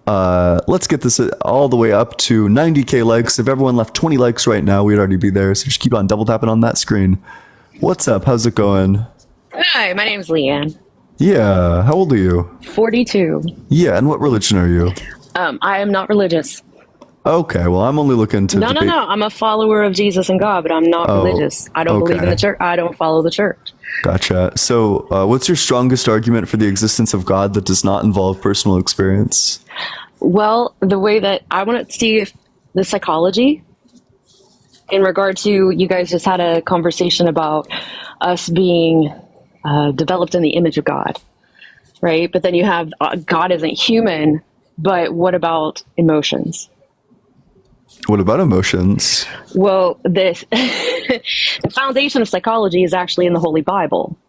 The foundation of moral law across the world is in the Bible, right? You don't think so? No, absolutely No? not. Because there's what country is it legal to commit murder in? none of them, presumably. That's right. That's wait, my wait, point. wait, wait, wait, hold on, That's hold on. my point. Because wait, but the Bible didn't start this. The Hammurabi Code predates the Bible by like thousands of years, and it contained prohibitions on murder. So, Right. like, the Bible isn't original in but this. that's to say. But we have a moral compass, yes.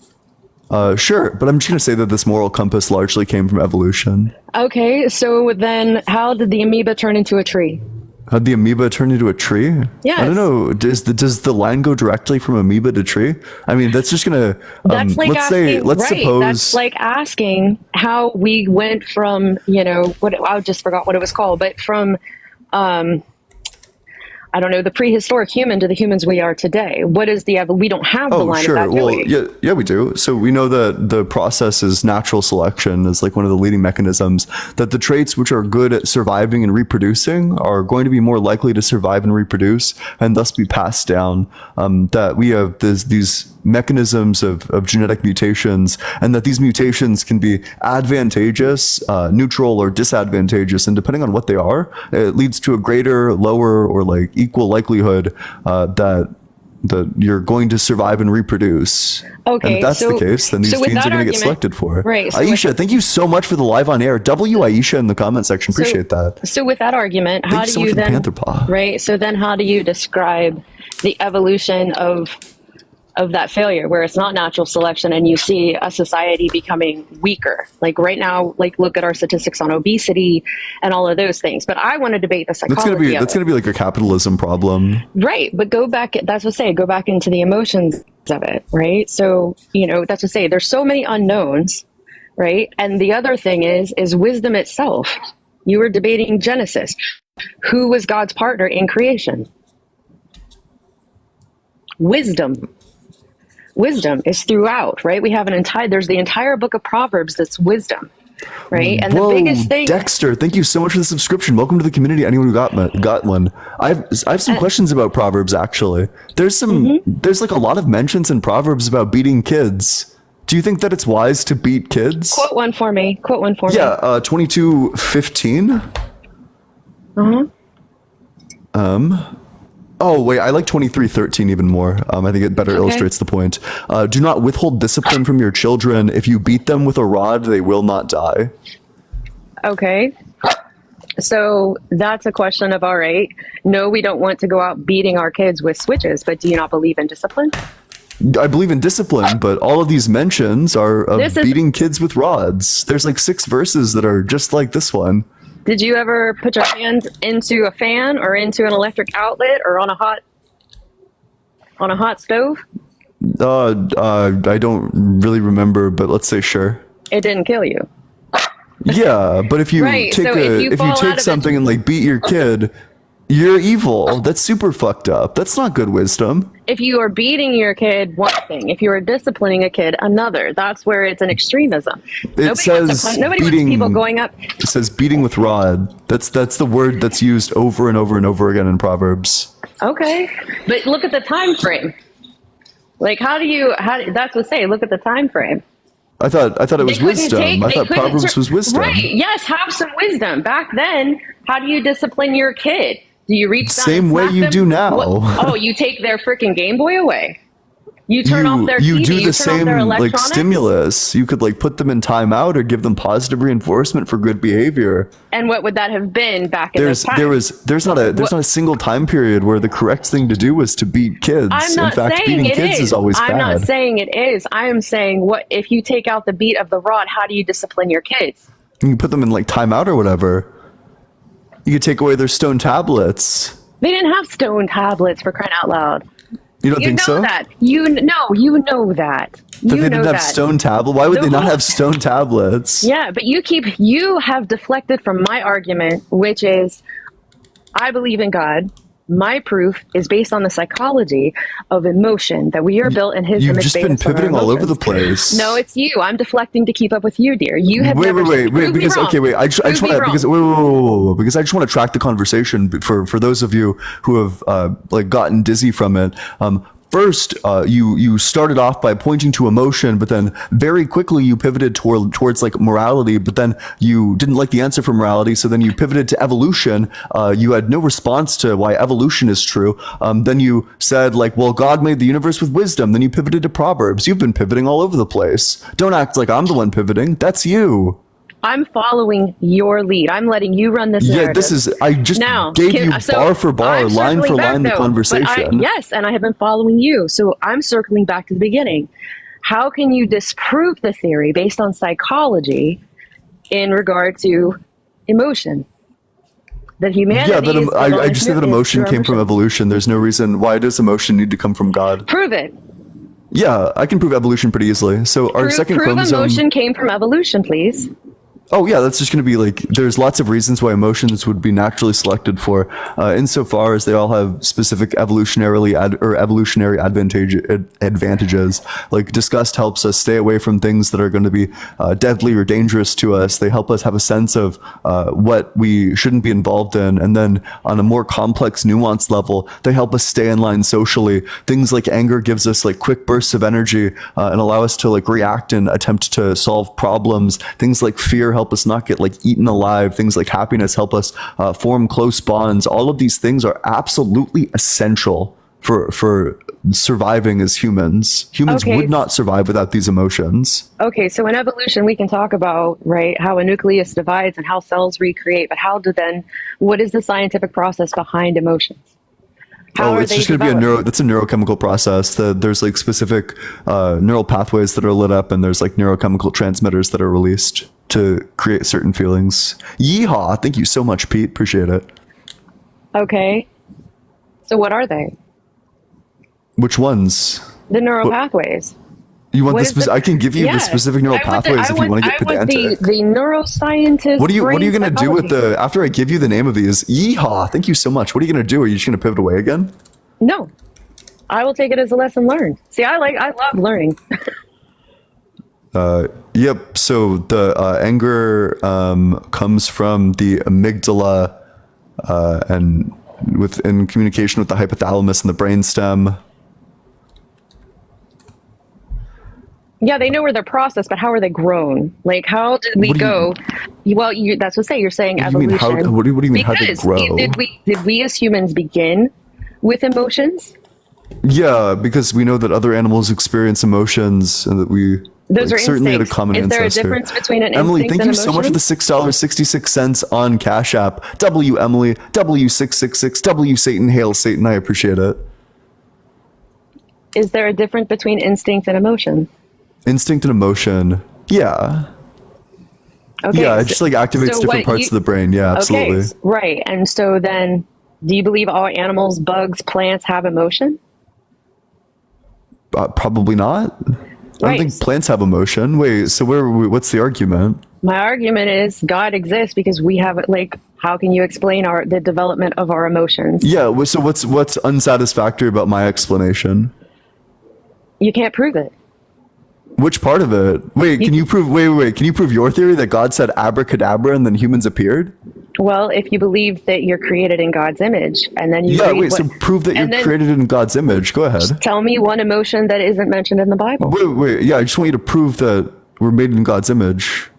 Also, like, of course, emotions would be mentioned in the Bible. The Bible was written by humans, and humans experience emotion. Obviously. Okay, then They would why experience this. Why does it say don't rely on your own understanding?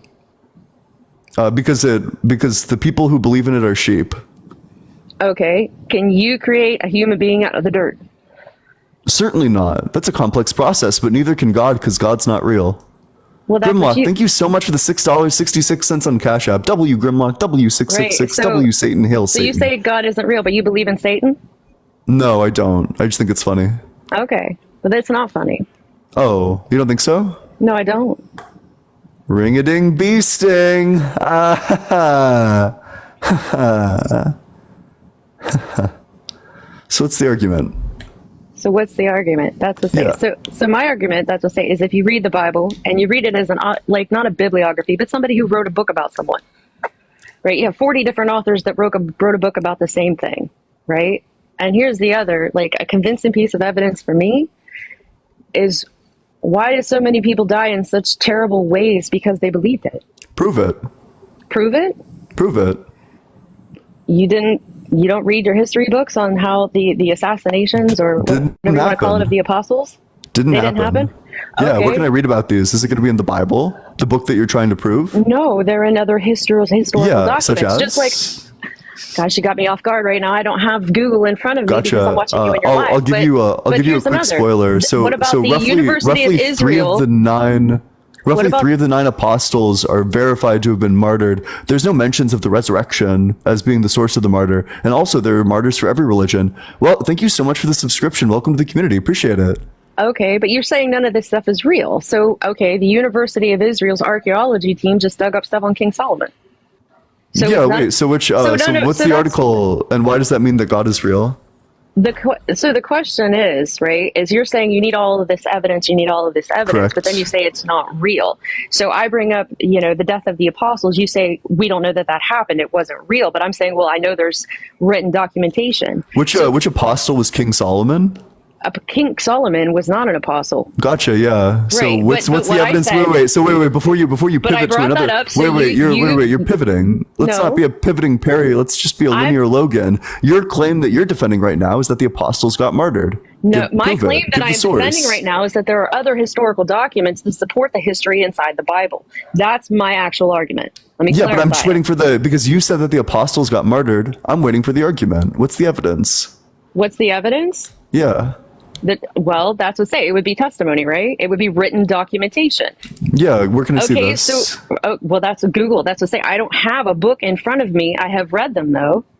I have Gotcha. read. That's how we know that Peter was crucified upside down. That's how we know that they were pushed into martyrdom. One was stabbed. What is it? James, So, wait, John's brother, just was need stabbed to death. He was stabbed by the king. So Yeah, and how do we know that they were martyred in the name of the resurrection? So 3 of them were martyred. That's true. There were 3 martyrs, but how do we know that they died So for are the you resurrection? right, but that's Jesus. You're asking me about God. Yeah, but do you think, unless you reject the Trinity, you think Jesus is God? No, see, so I don't reject the Trinity, but I think of it as you. It's very hard to comprehend it being one thing, right? And it speaks of it. And when you go into Revelations, you have these different things. And so if you place it into a point of human understanding, it is more understandable to think about the Trinity because you have God, you have the Son, and then you have the Holy Spirit, right? Gotcha. And Wait, so do you think that Jesus is God? I think he is the Son of God. I think he sits at the right hand of God. Wait, I'm but do you think that is the statement Jesus is not God? Is that a true statement? I think that he is part of God. But okay, wait. Oh, so you think God has parts? Absolutely. Oh, Do you you don't want think to do the- that. no, Wait, because- so if No, God has see, you're parts, fighting me if God against has the church. parts, You're fighting me against where did the church. where did That's God's church parts come teaching. from? Where did God's parts come from? God doesn't have, it's not parts, he's omnipresent. But you just said that Jesus is a part of God, so Yes, God I has did. parts. Yes, he does. Yeah, And he has an army, too. You're, He you're has an contradicting entire yourself. army. Wait, do you I'm not hear not. yourself contradicting yourself No, in like last you 5 are- seconds? no, because you you- said God doesn't have parts; he's omnipresent, and then I pointed out you said that Jesus is a part of God, and then you were like, yeah, and I Okay. was like, okay, so God has parts, and you were like, yeah. What? Okay. Do you so not hear yourself? I did hear that contradiction. Gotcha. Fine, Okay, fine. which I'll one? accept it. That I Yeah. said that God didn't have parts, and then I agreed with you that he did. Yep. Okay. But So you're are you does he have arguing? parts or does he not have parts? I think that he is omnipresent, and it's beyond my understanding. Right? I don't know what God is made of. That's not my job. So does he have parts or does he not have parts? Well, that's a good question, right? Because how would you explain then, right? Like your question, why did Jesus have to go out and pray to him, right? And that's where it's more of like, I understand that I call it the heavenly hierarchy, right? And that's why I told you, I'm not a church, I'm not a denomination, none of that. right? And some of what you're coming me with is the stuff that they browbeat you to death with in the church. And I don't believe it because I'm like, look, I can't rely on my own understanding because I don't understand it, right? So the way that I understand it is like, if this all happened, the Trinity is like a radio. That's the simplest way that I can do it, right? So you had to baptize Jesus to turn the radio on, and the Holy Trinity, or, you know, is God, the Holy Spirit, and Jesus all talking to each other. That's how it made sense to me, right? And so then if I think about it like a hierarchy, a chain of command, the God is at the top, and I can understand it like that. CJ Rock, thank you so much for the rock star. That's so cool. Appreciate that. Wait, okay, so that's going to be a problem for you. Do you believe in one God or do you believe in three?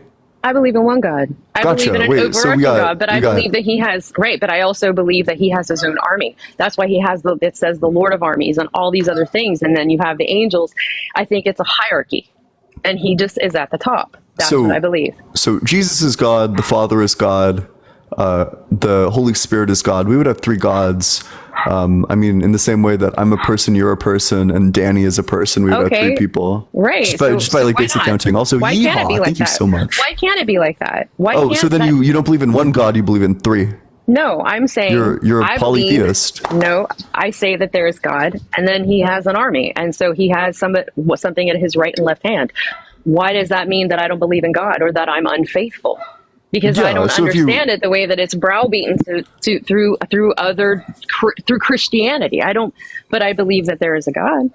That's fine. I mean, I don't think that there's any salvation for the Trinity. I think it's like just complete illogical garbage. But it sounds like the way that you're putting it, that God has like something in his like left hand and right hand.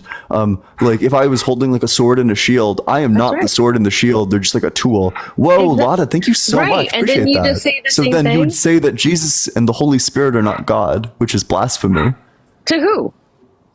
to the Bible. No, it's not. This is No, it's okay. not. Just the start of John is going to prove that that's not the case.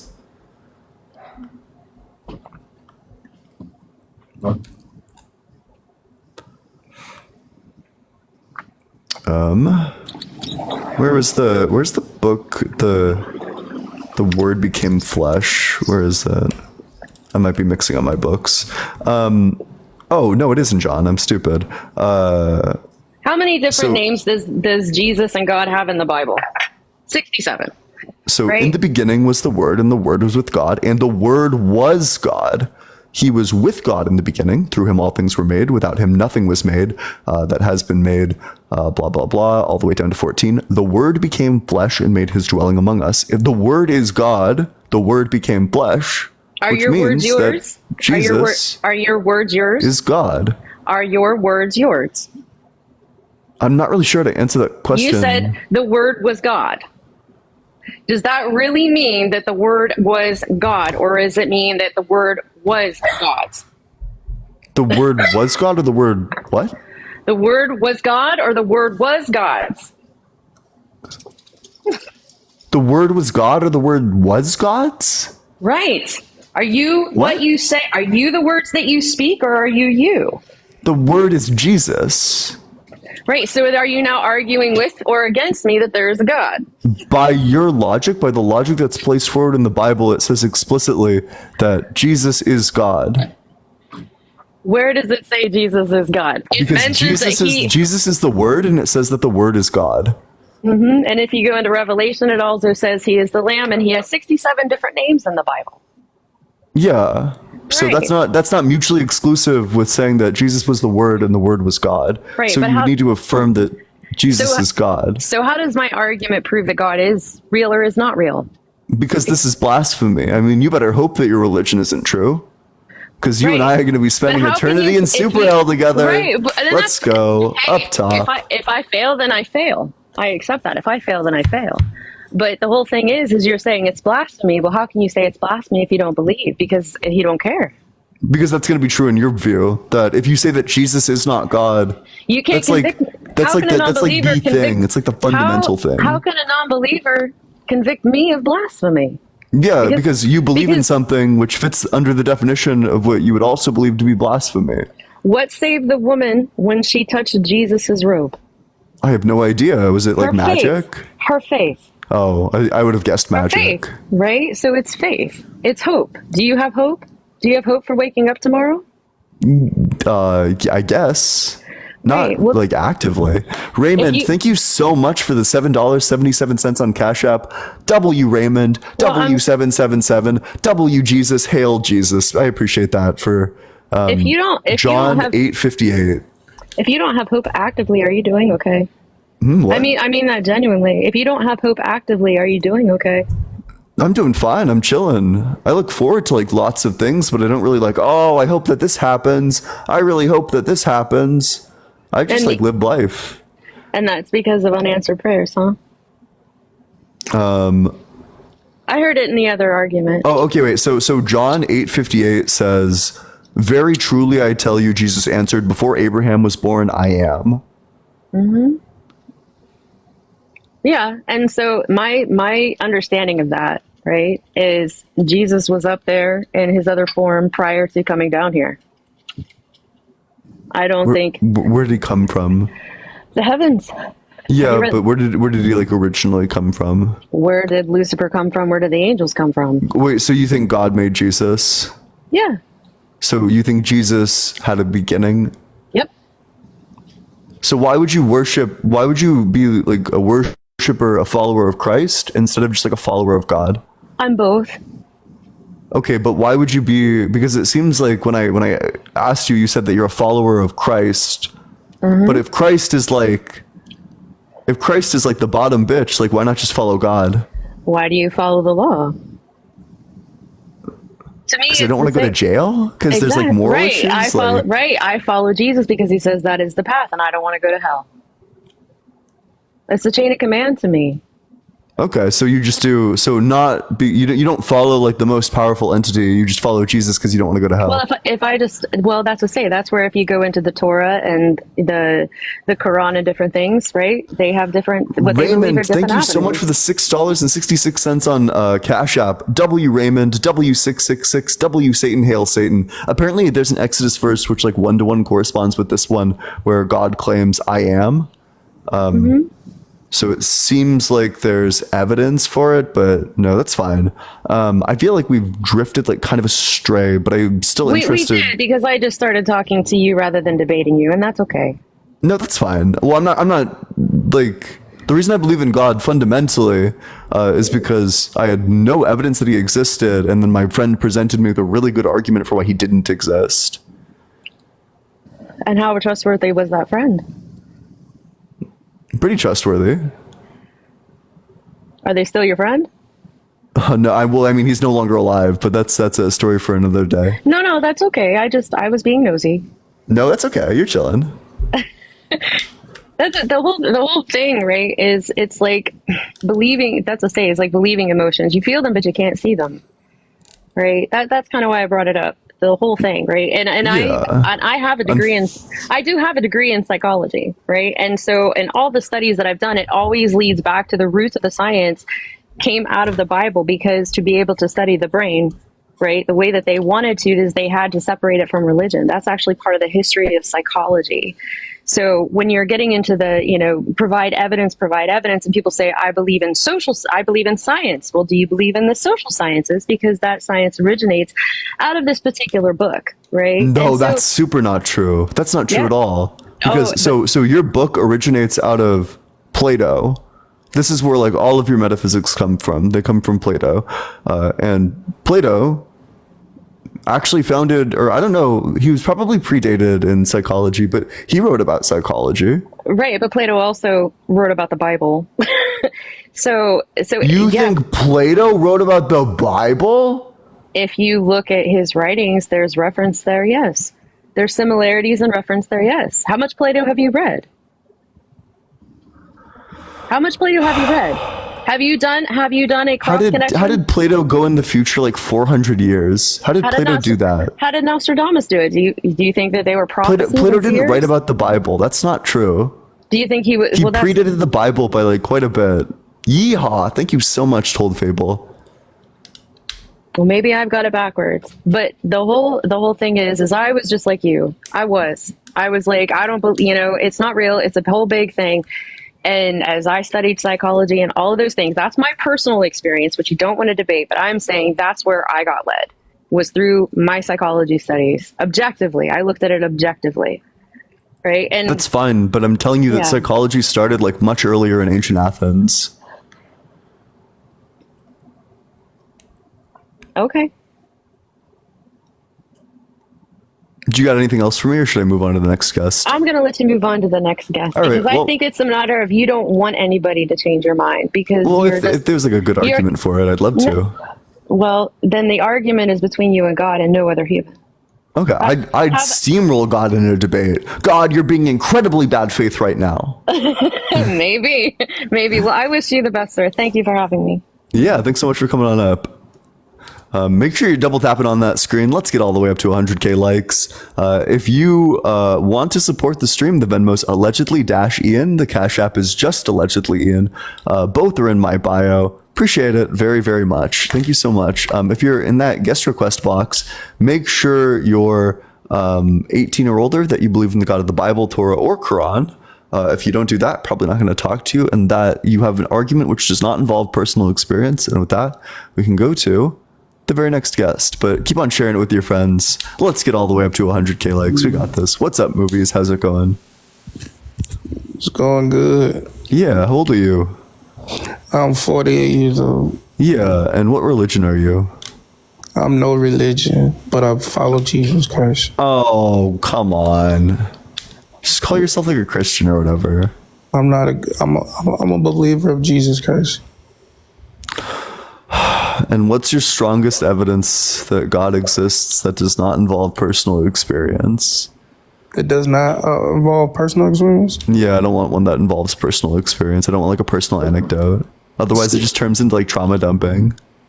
Supernatural. Oh, I don't believe in the supernatural. Oh, supernatural. Oh, you don't believe in nothing, then, do you? Well, I believe in natural stuff. Supernatural things, but that's what Jesus is. He's supernatural. Yeah, which is like kind of why I don't believe in him. Because I think that naturalism is like way more likely that. So if the only thing that existed in this world were like natural things, I think that this is like basically exactly how the world would look. Yeah, and then we wouldn't have pancakes either. Wait, why would we not have pancakes? I think pancakes are natural. No, that's supernatural, bro. The taste is amazing. What? That's true. The taste is amazing. Yeah, bro. Yeah, man. You doing good? Yeah, I'm doing great. I mean, just, to be able to taste, man, to have the abilities, to see and all that, you just don't. Yeah, there was something else in those. Man, let me tell you, chocolate chip. What I'm talking about? Yeah, they are good. Damn, you should make some chocolate chip pancakes right now. Seems like you're really in the headspace for it. You already know. It was cold, milk with some ice in it. Yeah, I'd cook you, but it seems like you're plenty cooked already. You know what I'm talking about? Do you got anything else for me? Should I move on to the next guest? So just give your life to Jesus Christ, man. Okay, well, appreciate it. Quit playing. Nick, thank you so much for the $2 on Venmo. W Nick in the comment section. Damn, that dude's fucking baked.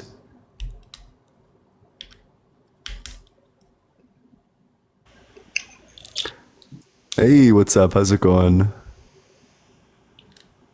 Daniela? Hello? Oh, fuck. Right when I disconnected too. Oh, I'm sorry. What's up, Smokey, too? How's it going? Hey, bro, thank you for having me on. I just want old to are say, you? like, Wait, how old are you? 46. Oh, come on. You gotta be 18 or older. You at least gotta give like a semi-compelling lie, right? Like you can't say 46. I don't even know. Hello? Hey, what's up? How old are you? Hello? Hello? Yes, hello. I'm 18 years old. Yeah, and whoa, CJ Rock, thank you so much. That's awesome. Appreciate that. What religion are you? Well, that's a dumb question. I'm sorry. What's your strongest argument for the existence of God that does not involve personal experience? Okay, so I have a question for you. Yeah. Why don't you allow people to talk about their personal experiences? I think that it just becomes like a race to the bottom with trauma dumping. That in the same way that there's like religious personal experiences that involve like some deep trauma and hardship, I could run like some atheist personal experience. Like I could just like go through like the Wikipedia page about like Junko Fukuhara and like read off that as like evidence that God doesn't exist. Like I just think that personal experience goes both ways. Right. And I also think that like there's for religious personal experience, there's like strong evidence for it. There's there's like strong evidence that it occurs in like a part of the brain. So I misspeak, my bad. That it the right temporal lobe is associated with this, which means that I just have like a natural explanation for it. Right. I feel like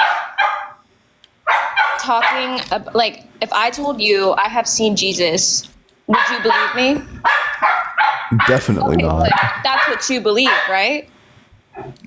That you've seen Jesus? Certainly No, that's not. what you don't believe. Like you believe that I haven't, right? Yeah, I believe that you haven't. I just say that I just say that didn't happen. That I believe that God is real. You have faith that I've never seen him before. Well, I have evidence that you've never seen him before because I have evidence that naturalism is true. Which means that you. Okay, so prove to me that I have never seen Jesus before. Prove to me. Yeah. So that's just gonna come down to the abductive case for naturalism. That if we look at the world around us, that the world around us is much better explained if we assume that it's like all entirely natural phenomena than it would be explained if there were like natural phenomena and supernatural phenomena. That the world is like more or less exactly as we would expect it to look if the only thing that existed were natural things, which means that we have a really strong case that supernatural things don't exist. Okay, right. So I want to tell you something. So I remember back, there was this one girl that came on here and she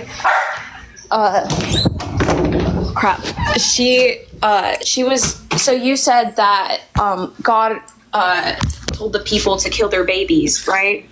I remember you saying. Yeah, that he like commanded the unaliving of babies. So yeah. The context behind that, because I feel like you're missing a lot of context. Yeah, is that they did wrong like 400 years ago. So their father's father did something bad. And also the reason why he did end up killing an entire generation, including the babies. Okay, so listen, he did that.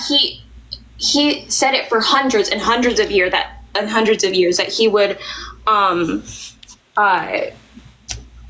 he would get rid of these people because they kept, committing sin. They were living wickedly. Like it was so. Yes, he did. No, because so it starts with in Exodus, the Amalekites attack at like the corner flank. They attack and they like slaughter like the old people and the sick people, and then God's like a curse upon their name, and then 400 years pass, and then God is like, okay, we're now gonna go kill their children's children's children's children's children. No, but like he killed them because, like, okay, I have a question for you. Would you kill baby Hitler? Probably, yeah. Yeah, so since God is all-knowing, that is the reason why he had to kill off an entire generation of people, even the babies, because he knew what they would do. Oh, but so first of all, there's a couple of problems with this. So even if God knew, he had like these like higher, like unfathomable reasons. One, certainly the only solution for this isn't like the literal slaughter of literal babies. Surely he could have set them on the right path.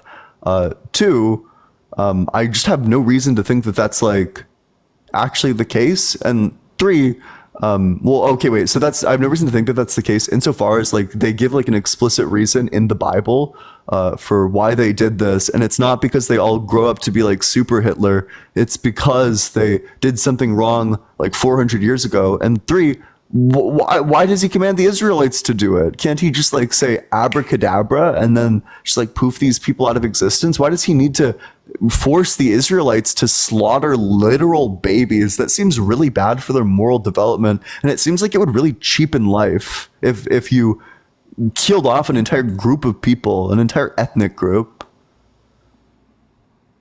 Okay, sorry, these people in the chat is like, they're like annoying, but anyways, okay, so the reason why the Israelites were given certain commands, is because God wanted to separate those people from everyone else, because that was God's selected group of people, the Israelites. So that's why they were given certain things to do. But why would he choose the Israelites over just like saying alakazam and poofing them out of existence? Why is forcing the Israelites to slaughter literal babies preferable? Wait, hold on.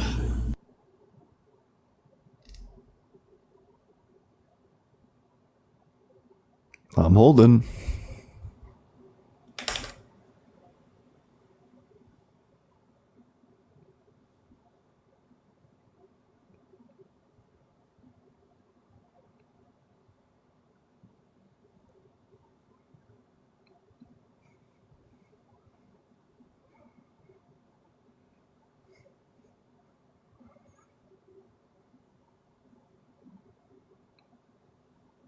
Okay, so Yeah, what's up? okay. Sorry, can you go over what you already said? Yeah, just that I think that if you are slaughtering literal babies, I think that probably cheapens life, like pretty dramatically, actually. That if you command a group of people to go take the lives of everybody, that's probably pretty bad for their moral development. Because in my mind, taking the life of a baby is like a thing that you should never, ever, ever, ever, ever do. But I think that if you're commanded to slaughter an entire nation of babies, you probably don't get that moral lesson very deeply, that this is like a thing that you should never, ever, ever, ever, ever do. So even if God wanted these people gone, I have no idea why he would like fuck up the Israelite moral development by like having them go out and do this rather than just like saying Avada Kedavra, abracadabra, and then they're just like gone from existence. Okay, so okay, so the babies were killed because God knew what they would do. But why did God need the Israelites to do that? He what? Why couldn't he just like poof them out of? Why did he need the Israelites to do this specifically? Why couldn't he have just poofed them out of existence? Except he did, like he killed the entire generation of people. No, he commanded the Israelites to do it. Okay, whatever. Okay, but he commanded them because they were his people, and because he has people, he did it. He did it because he just wanted to keep them, and so he got rid of everyone else that was, he knew that were going to commit all these sins and they were going to live wickedly. So that's why he had to get rid of them. Grimlock, thank you so much for the $6.66 on Cash App. I know I missed the other one, but W Grimlock, W666, W Satan, Hail Satan. I missed the other one, so I'll do it again. W Grimlock, W666, W Satan, Hail Satan. I appreciate it. I think that I don't think that you understand my argument, or maybe you just don't have a response to it. So what do you think my argument is, and how do you think this responds to it? Sorry, I don't think I can talk anymore. I have to go. Sorry. Gotcha. Yeah, sorry. Yikes. It's gonna be a that's a big yikes from. I'm sorry. I had like 3 hours of sleep. It's just gonna be a cringe stream. You gotta leave me alone. If you're mean to me in chat, I can't tell you what I'm gonna do if you're mean to me in chat. But make sure you're dropping a follow so you never miss a single debate in the future. Make sure you're sharing it with your friends, dropping the follow as well. Let's get all the way up to 130K likes. Just keep on double tapping on that screen. It's CJ Rock. Thank you so much. Appreciate it. If you're in that guest request box, make sure that you're 18 or older, that you believe in the God of the Bible, Torah, or Quran, and that you have an argument which does not involve personal experience. Aaron, thank you so much. And with that, we can go to the very next guest. But the Venmo and Cash App are in my bio. Venmo's allegedly -Ian, and the Cash App is just allegedly Ian. Hey, what's up? How's it going, Ethan? Hey, how's it going, man? Doing well. How old are you? I am 21 years old. Yeah, and what religion are you? I am a Christian.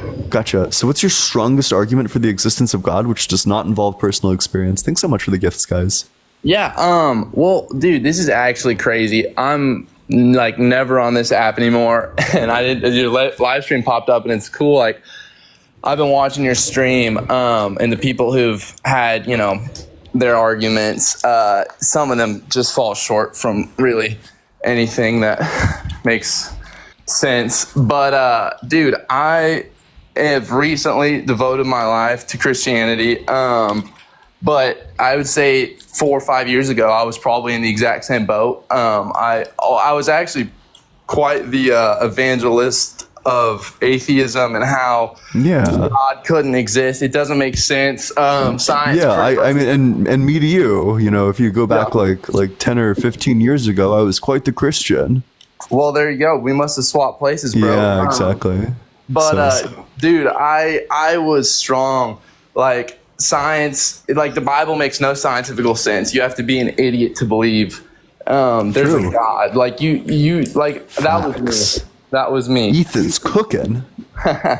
Sizzling. But for whatever reason, man, and I fought my parents hard. I said, okay, fine. People have disproved the Bible, or that's what I believed. I'm gonna just go do it myself, so I never have to listen to this nonsense anymore.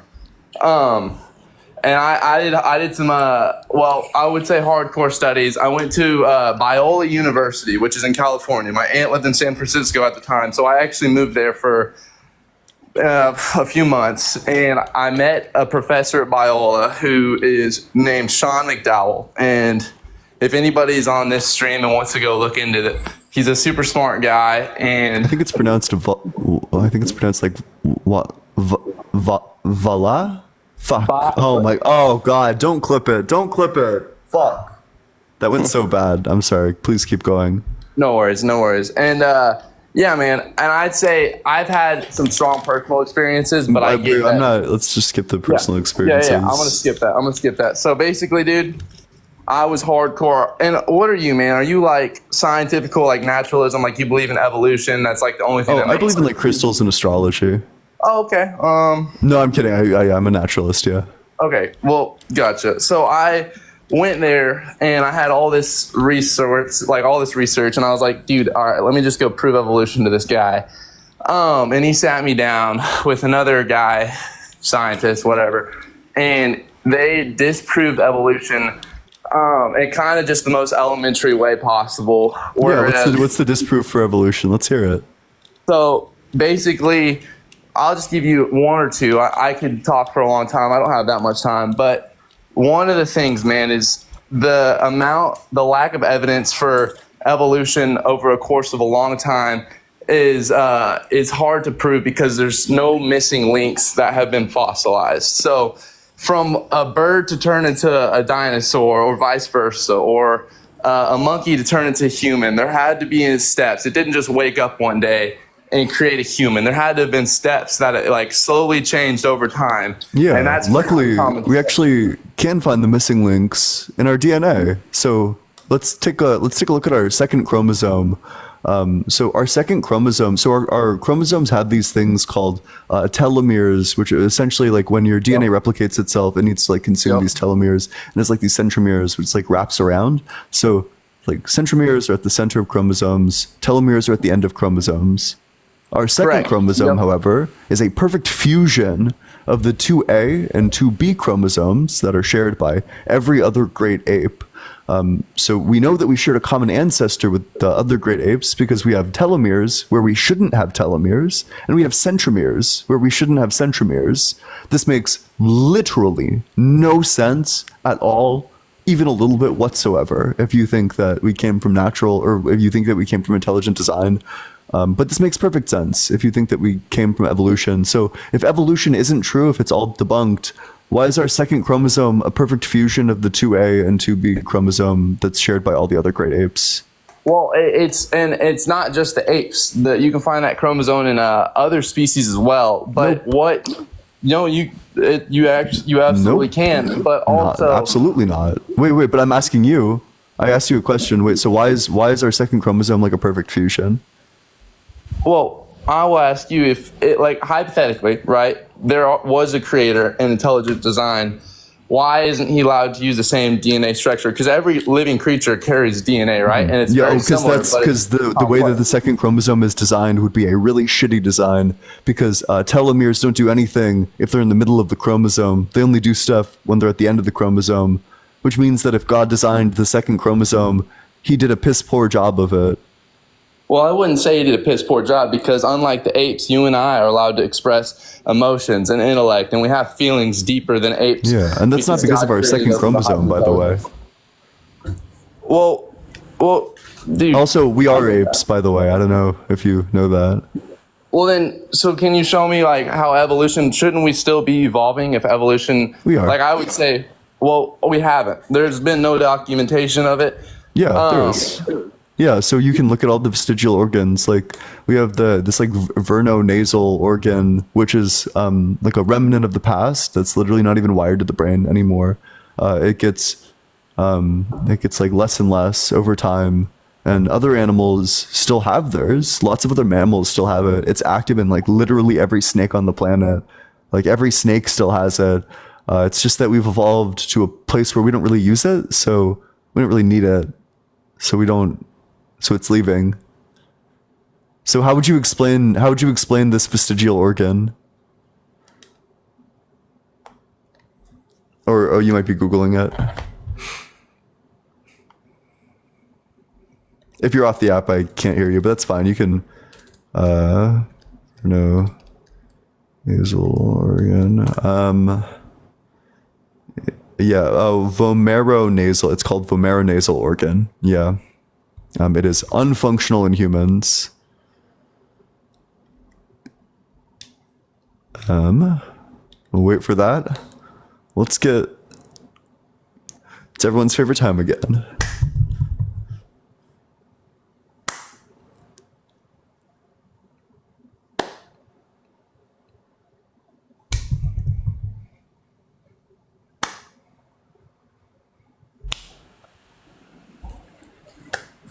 You there, bro? Yeah, what's up? Yeah, so why, if God's a good designer, then why do we have the vomeronasal organ? Yeehaw! Thank you so much, Told Fable. Man, I'm not God. I couldn't tell you. But So if the evidence that shook you out of evolution was that, like, well, there's just no missing link, there's no evidence of like long-term evolution, then it seems like this should be like sufficient evidence to get you back into it, insofar as all it takes all it took for you to give it up was for you to shrug your shoulders and to say, I don't know. So if you're being consistent, you would now need to re-accept evolution, because now you're here getting asked about evolution and all you can say is, I don't know. So this would be, if you're consistent, if your story is true, this would be a time where you retake evolution and you believe in it again. If you're being consistent, of course. Okay, Ian, I love you, bro. I'm not a scientist by any means. I've done research, and you can find arguments for anything, anywhere. You can, from reliable sources. You can find a guy that has a PhD that says one thing and a guy that has a PhD that says another thing. Neither of us are at that level. So at the end of the day, this is my last question. Whoa. Because I get my arguments from people with PhDs, and you can't answer them. There's not a single argument that you could throw at me that I couldn't answer. Well, there's a few, but they're more. Let's hear them. Well, here's my okay. Let's just step into hypothetical. Okay, I believe in a creator, and I believe in intelligent design. And so what I believe in the aspect of my faith, whether it be any type of creator, if you're Muslim or whatever, I believe that there is life after life, and it's eternal life. There's a heaven and a hell. And let's just say there's a 0.0001% chance that I'm even remotely accurate on that. And all my belief is just rubbish and there's no creator. But there's a 1% chance that I might be right and there was intelligent design and that I get to spend eternity with God after death. Why wouldn't I take that chance? Why would I spend my whole life trying to disprove a creator when there's evidence on both sides of the spectrum? Oh, well, it's like super easy. The evidence that like a God exists is really bad. The chance that your God exists is zero. There's so many contradictions in the Bible. It's extraordinarily unsubstantiated. It makes literally no sense. God is the most like evil motherfucker alive in the Bible. There's no way this person's all good. You have genuinely nothing to worry about in addition to like the squillion contradictions that are present in the Bible. I would evaluate the probability that your God is real at 0. But let's do another wager. Let's do a counter wager. If you give me $10, I'll drop this marker. Now, if the marker stays exactly where it is, I'll give you all the money in my bank account. But if the marker falls, then you just lose your $10. Are you willing to take the wager? It's all the money in my bank account. I think you have a legitimate resentment towards. Wait. I want an answer. Are you going to take the wager? Why or why not? Well, I see where you're coming from, dude. And I understand. They're right. And a lot of people can look at it from a two-dimensional perspective and say, yes, there are 144 contradictions in the Bible, 40 that are pretty apparent, and I get that. But you also have to understand the context of how it was written, the complexity of the Bible and what it entails. And just studying it, you'd realize that all those contradictions aren't genuine contradictions. Well, let's ask about some. Let's see if some of them are genuine contradictions. Mm-hmm. So, was Jesus executed on the preparation day for Passover? Or was he executed on Passover? I mean, okay, what are my references here? Yeah, so John says that he was executed on preparation day, whereas Mark, Matthew, and Luke says that he was executed on Passover.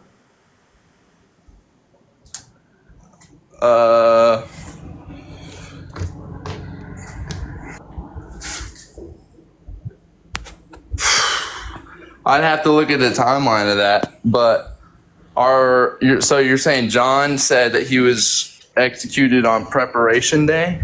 Yep. And then who said that he wasn't? Mark, Matthew, and Luke. Probably because, suspiciously, Matthew and Luke are mostly just copies of Mark. You're saying that Matthew and Luke weren't real people? No, that whoever wrote the books, I don't know if they were real people, but whoever wrote the books copied like egregiously from John. Or from Mark, rather, not John. Okay, well, I see, right. And I'd have to look into that. I'm sure there's an explanation. I'm confident there is one. I don't study the contradictions in the Bible because I have a pretty a finite faith on what I believe. But that's not really like a spiritual, like, wow, like that contradiction is going to send me to hell. Like that just disproves God in existence. I thought you were going to like talk more about the like really spiritual contradictions in the Bible. Oh, I mean, if you want, the Trinity is complete nonsense. There's literally no salvaging the Trinity. It's just completely worthless. Like, so okay, this is like super easy. I'm a person, you're a person, Danny's a person. We would have 3 people. Jesus is God, the Father is God, the Holy Spirit is God. We would have 3 gods just by basic counting. No, but okay, yes.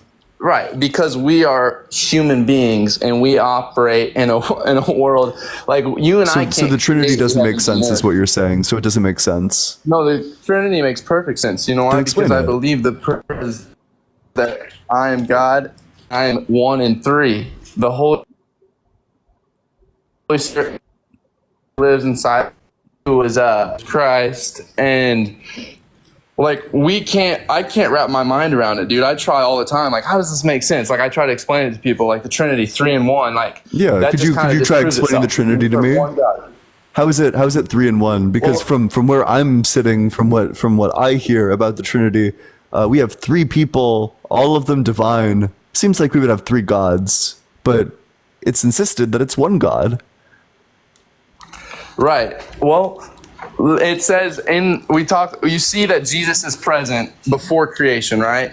You see that in Well, Proverbs. but I'm just asking. Wait. So how is it if you, me, and Danny make up 3 people? How do the Father, the Son, and the Holy Spirit make up one God? How is that possible? How can they be? How can this 3 actually just be one? But you, me, and Danny would be 3. Well, because we live in a very physical world. Like I said, AG, thank you so much for the travel. I appreciate that. Big W AG in the comment section. and that we're humans. We're limited. If I believe in a God who created the heavens and the earth, I can understand and have confidence that sure, he lives in three people, but as one God. In 3, wait. So you're saying that when Jesus was praying to the Father, was Jesus praying to himself?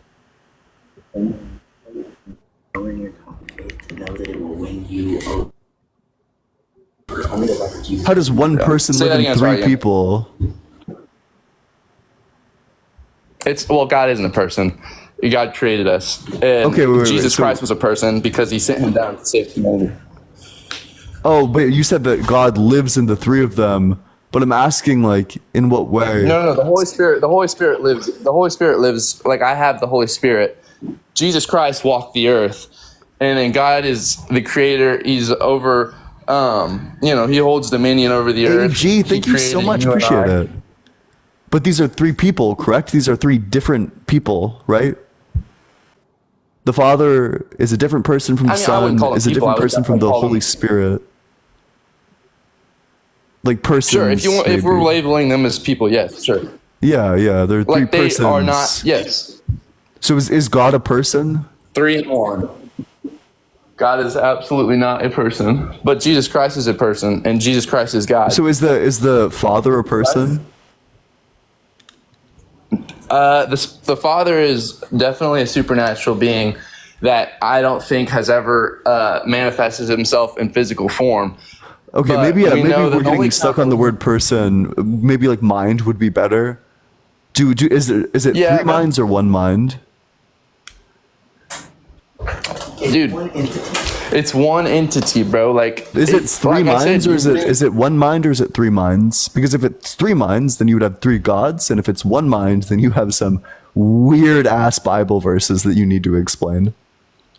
I know. It's confusing. I get it, man. It's hard. It's hard to wrap Wait. your I head around just is that, didn't answer. like, I didn't answer the question though. Is it 3 minds or 1 mind? How would I know if God created me as a human? There's things. If I knew everything, that makes me God. I'm not meant to know everything. You and I aren't meant You to can know just everything. know this one thing. The problem isn't that you need to know everything about God. It's that If I knew- God if I is had the God answer is to that, then logically that is- contradictory. So there's a double bind here because either way, there's a contradiction. Either way, no matter what route you go, there's a contradiction. Either God has 3 minds, in which case we would just have 3 separate entities, not one entity, because it's 3 minds. 3 divine minds means 3 gods. Or we would have only 1 mind, in which case it makes literally no sense that Jesus would ever pray to the Father. If it's just the same mind, just think about it some Okay, more. let me tell you something even crazier that you're gonna be like, what the? Jesus Christ was 100% human and 100% God. Boy, Right? you're That pivoting. doesn't So matter. that's fine. I do want to point out for everybody, for all 1.2 thousand people, that you couldn't explain the Trinity, and now we're moving to the hypostatic union. So does God change? God never changes. His character remains the same. Do humans change? I think I've changed a few times. Yeah. Yeah. So we have that Jesus doesn't change because he's God. He 100% doesn't change because he's 100% God, and he 100% does change because he's 100% human. So Yeah, does well, God change, or does Jesus change, or does Jesus not change? When Jesus was sent to the earth, he willingly limited his power because he knew that he had to be the total atonement for our sins, and it was the only way to justify what humanity had done on earth. When you willingly limit your power, is that a change? Well, that's why I have faith in Jesus, because he is the most sacrificial love. And it's so hard to comprehend because you and I wouldn't do that. You and I wouldn't limit our power to save the world. That's not the question. I'm just going to ask you the question again. You asked if I would limit my power. Absolutely not. That wasn't the question. The question was, if you willingly limit your power, is that a change? No, that's not a change. Wait. So you think a limit isn't a change? No, because if I'm the same person, what do you think a change is? If I'm playing catch with a 3-year-old or I'm playing catch with a grown man, I'm going to throw it softer to a 3-year-old. I didn't change. So you would change. There would be a change in the force that you threw it at. You would change the force. Well, yes, what I did, but I as a by human did not limiting change. your force, you have changed your force. But I didn't change. Yes, but your force that you've thrown it at. So does God change in any way? No. Gotcha. So if you limit, is there some sort of change? For me, no. For anybody. What I've changed, nothing but, dude, we're running in circles here. I don't know why you would pivot. So the Trinity is incomprehensible. The hypostatic union is like downright nonsense. There's like lots of things like, okay, wait, can a human lift 8,000 pounds? Not that I know of, no. Can God lift 8,000 pounds? I'm sure he probably could if he wanted to. Can Jesus lift 800 or 8,000 pounds? No, because Jesus was a human. Oh, gotcha. Wait, so then Jesus is not God. He's not 100% God. Jesus chose to limit himself. Could he choose to have unlimited himself and then lifted the boulder? Absolutely, he could have. Gotcha. Wait, so then in that instance, would he still be 100% God and 100% human? But he didn't. But I'm asking you, if he did, would he still be 100% God and 100% human? No, but he didn't, because he. So wait, so he would have. He lived and died. He would have changed, perhaps. If he would have, let's say, yes, he decided, I'm God. I'm not letting these people kill me. I'm smiting all of you. Yes, in that moment he would have changed, but he didn't do that. Okay, wait, but do you think limiting yourself is a change of states? No, because you're literally just limiting yourself. You don't. And what does it mean to limit? I am choosing out of love to limit my power and become the lowliest of human flesh, to reach human flesh and be a perfect sacrifice, which is the atonement for the sins. Okay, so a limit is defined as a restriction on the size or amount of something permissible or possible. Is a restriction a change? So if we go from something not being restricted to something being restricted, is this a change? Okay, but you can't apply any of this to Jesus. I think because it's nonsense. It's illogical. It's nonsense. Yeah. I think Ian, I know. Santiago, thank you so much for the manifesting. W Santiago in the comment section. Santiago, thanks so much for the rockstar. W Santiago in the comment section. Ian, maybe you won't believe. Maybe you choose not to, and I understand. I get that. I was there. I couldn't go to sleep at night not believing in God and saying, I don't want to live the life of someone who doesn't believe in something greater than myself. Yeah, well, I mean, yeehaw. Thank you so much, Santiago. I could have sworn not 15 minutes ago it was because evolution was wrong because these professors proved it was wrong. Right. Now it's like, well, I just couldn't possibly not believe in God. Well, then they go hand in hand. You can disprove evolution. You could do 20 minutes of research and disprove evolution. Then do it. I have. Do it. Do it right now. Do it in front of everyone. Okay, I'm going to be late.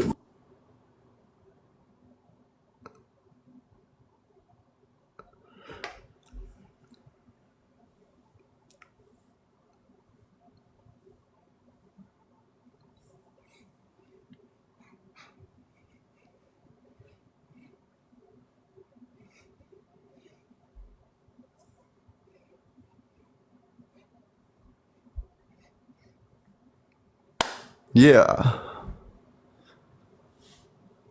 Ooh. Come on now. Yeah. Fuck yeah. Let's get it. Whoa, thank you so much, Joy, for the money gun. Yeehaw, thank you so much. Make sure you're double tapping on that make sure you're double tapping on that like button. Thank you so much, Glims. Appreciate that. Appreciate you. Just keep on double tapping that screen. Pete, thank you so much for the champion. That's awesome. That's so cool. That's rad as heck. Sir Evan, thank you so much for the heart. Appreciate that. Santiago, thanks so much for the ICU. Wow, I guess we're doing Q&A until sleep deprivation indeed. I totally watched this on TikTok live poster because it's gonna be there. Okay, what's the disproof? Let's hear it. Oh, I would totally, but then I think the first conversation was just like I got super baited into like a conversation about whether we discovered the cure for cancer, because that was just an absurd claim. But Ethan, we got it, or are you still working on it? Share it with your friends. Yeah, drop a follow. Yeah, if you're enjoying the debates. Yeah, and you never want to miss one in the future. Yeah. If you want to support the stream, the Venmo's allegedly -Ian. What song's in your head when you dance? I don't have a song in my head. It's just vibes. We're just vibing. TT live poster is on YouTube. Yeah. You should. Yeah. Michael, thank you so much. Hey, if you're 18 or older and you want to join the community, there is a link to the Discord in my bio. If you want to get good at philosophy of religion, you should join the Discord because we're doing a reading group. Jam. Bakak! Thank you so much for the chicken. Appreciate that. That's awesome. I hope that didn't blow the mic out or something. But if you want to get cracked at like the God debate, philosophy of religion, we're reading a philosophy paper. We're doing like a little like book club in my Discord. I would love to see all of you there if you're 18 or older. It's discord.gg/allegedlyian. You can learn all the things that I know by reading all the papers that I've read, and we can talk about it, and I can like share some insights, and we're just gonna be good. It's gonna be a fun little time. I just want to talk to people about philosophy papers, to be honest. But it's gonna be in my Discord every Saturday at 7 p.m. I would love to see you there. That sounds like a fun time to me. Ethan, are we back? Do we got it? You got to return to the TikTok app. Ethan, can I just get a sign that you're alive? That you're still... Dude, are you not getting have you not been getting this? No, you need to be on the app, otherwise I can't hear you. Oh, frick, I'm an idiot. My bad. You're chilling. Ethan's been talking this entire time. I've just been fucking talking. You must think I'm rude as shit. I was a little concerned because I was just like talking over you. I was like, can they hear me? I don't know. No.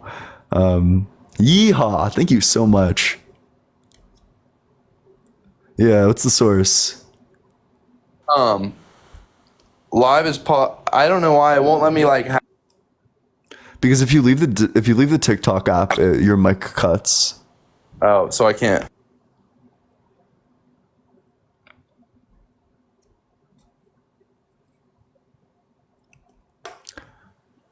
Like for example, right now, it's kind of what I was just saying. Like a lot of articles on how creation is impossible. A lot of articles on how evolution is possible, and they're all written by scientists with PhDs.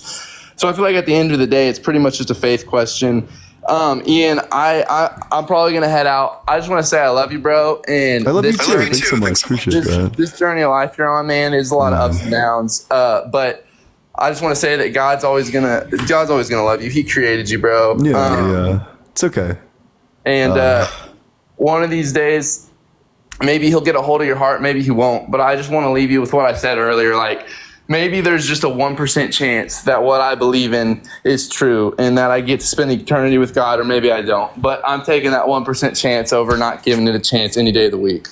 Then maybe there's a chance that God's like a little trickster and that he actually is going to send all the Christians to hell and all the atheists get to go to heaven, in which case you're better off being an atheist. Maybe, man. But I'm going to be praying for you, Ian, all right? Love you, bro. All right. Well, appreciate you coming on up here. Make sure you're double tapping on that screen, sharing it with your friends as we go to the very next guest. If you want to support the stream, Venmo's allegedly-Ian and the Cash App is just allegedly Ian. Oh, that was quick, but we know exactly what you are, man. You're the part of the Antichrist. You look like Ashkenazi, the synagogue of Satan. You're a demon. So we know what you are. I'm a German and Irish. Good guess though. No, you have that Jewy look, the curly hair, the fake Jew, not the real Semites, not the real ones. You're the Antichrist. You're part of the synagogue of Satan, Revelations 29:39. We know what you are. And, wait, can I just wait, Art? Let's calm down. What's your full name? Art by. Why would you have your full name and be like Nazi? Why Corey J? Nazi? No, see, how is it a Nazi? It's like crazily anti-Semitic. By the way, least anti-Semitic Christian. By the way, Ashkenazi are not Semitic people, so how could it be anti-Semitic? Please answer that. They certainly are Semitic people, insofar as they are considered to be ethnically Jewish. I'm not really. Wait, Art. Wait, let's just chill out. Art, come from the Middle East. Art, let's just wait, Corey. Europeans are not Semitic. Corey, let's just chill out. So I just want to know, what's your strongest argument for the existence of God?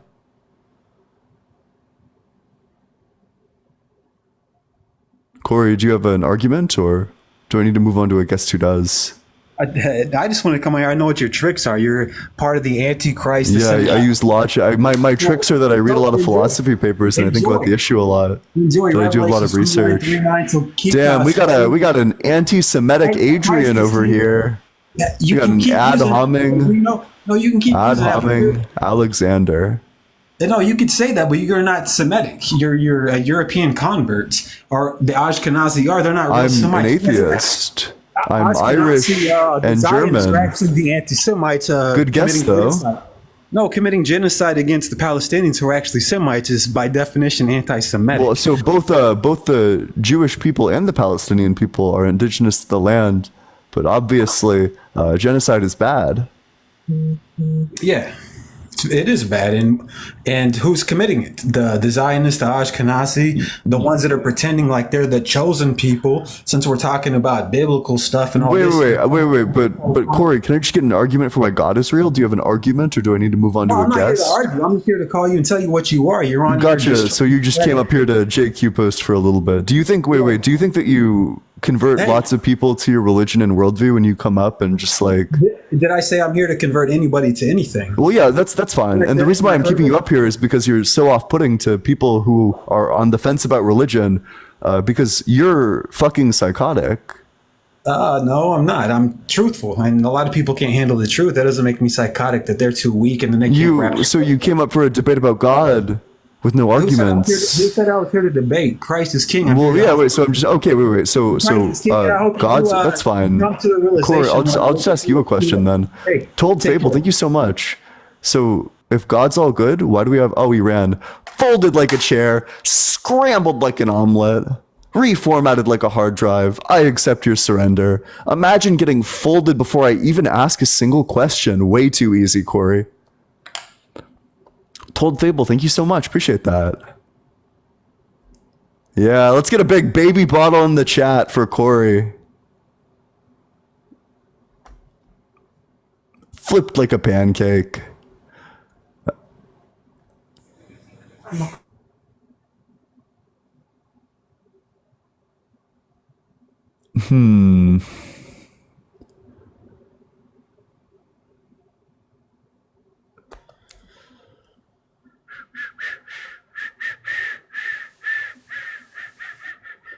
Oop, I accept your surrender as well. Way too easy. Way too easy. Keep on double tapping on that screen though. Let's get this in front of as many people as we can. Hey, what's up? How's it going? What's going on? Yeah, how old are you? I'm 25. Yeah, and what religion are you?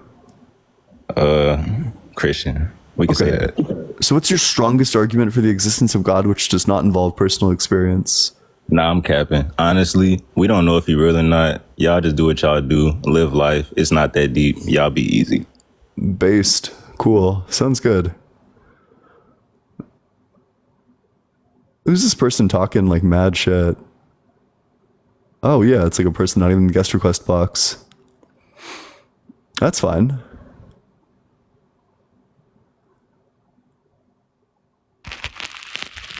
Hey, what's up, love? How's it going? How old are you? Hey, what's up? Ma? That's too much background noise for me. I apologize. Hey, what's up? How's it going, Ken? Hi. Whoa, Aisha, thank you so much for the love drop. That's amazing. Let's get a big W, Aisha, in the comment section. What's up? How's it going? How old are you? Hi. I just turned 18. Gotcha. What year were you born? Oh, I was born. Oh, shoot. Well, there it is.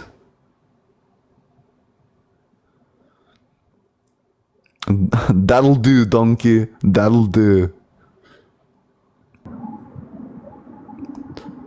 What's up? How's it going? Pretty good. How you doing? Yeah, how old are you? 36, man. 36. How about yourself? 23. What's your and what religion are you? Christian, denominational. Yeah. What's your strongest argument for the existence of God? Wait, are you driving? Yeah, I'm actually driving right now. Yeah, you can't be driving. I'm so sorry. It's a TikTok TOS no. TikTok TOS waves a big ol' finger at you if you do that one. What's up, John? How's it going? Or Jaren? Hey, what's up, dude? How are you? I'm doing well. How old are you? 19. Yeah, and what religion are you? Christian, I would say. Okay, so what's your strongest argument for the existence of God that does not involve personal experience? Right. I would say just the fact that everything in life has a creator. I mean, if you think about like every little thing in life, nothing comes with nothing. Nothing comes without something being there. So even then... Oh, I'm sorry. Go ahead.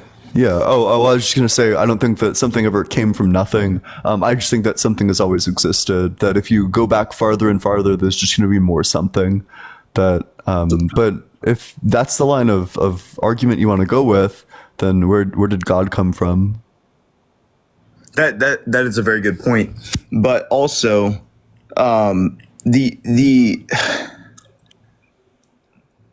it just seems much more logical to go with a intelligent being as a creator instead of something that the Big Bang, for instance, nothing was there. Maybe some atoms, a little bit of something here. Nothing ever comes from chaos. Nothing beautiful and fully intelligent comes from chaos. You never see an explosion and see beauty come out of it.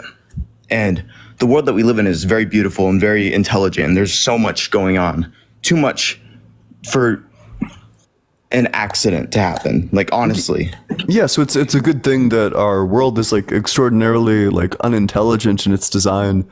For example, if you look at our DNA, around 85% of your DNA is completely useless. If our world was made with like lots of intelligence behind it, that's like kind of a weird piece of data, right? You wouldn't expect 85% of our DNA to be useless. If you look at like miscarriages, for example, 70% of pregnancies end in miscarriages. Kind of a weird piece of data if everything is like designed so beautifully and perfectly. And then you just take that into account with like all the like random weird little evils like malaria, cancer, and earthquakes. And it just doesn't seem like our universe was designed by something that's like loving. Helen, thank you so much. Appreciate it. No, I agree. I mean, that's a very hard thing to argue because, yeah, I mean, those things are terrible. I don't know anyone who does like those things. But I have to ask you, when you go back to you said that you don't think that it was created by nothing. What do you mean by that? Yeah, so I just think the universe has always existed, that the universe it just stretches back for infinity. Okay, so then why can't God always exist? Why can't God just stretch back? Oh, he totally could. And if God existed, he totally could stretch back for all of infinity. But so your argument is essentially that it must be God because like something needs to come from something. So you're saying that something comes from God. That's your something. I'm saying that something has just always existed. That like the universe has always existed. So we just have like competing hypotheses. And I would just say that mine is probably going to be preferable because you and I both agree that the universe exists. Whereas like I believe in the universe, whereas you need to believe in the universe and God. So I just have like a simpler theory than yours. Right.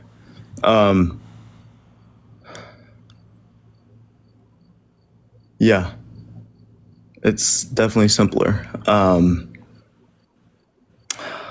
Man, I don't know where to go from here. I can ask you like a pretty. So if God's all good, why do we have earthquakes? Yeah.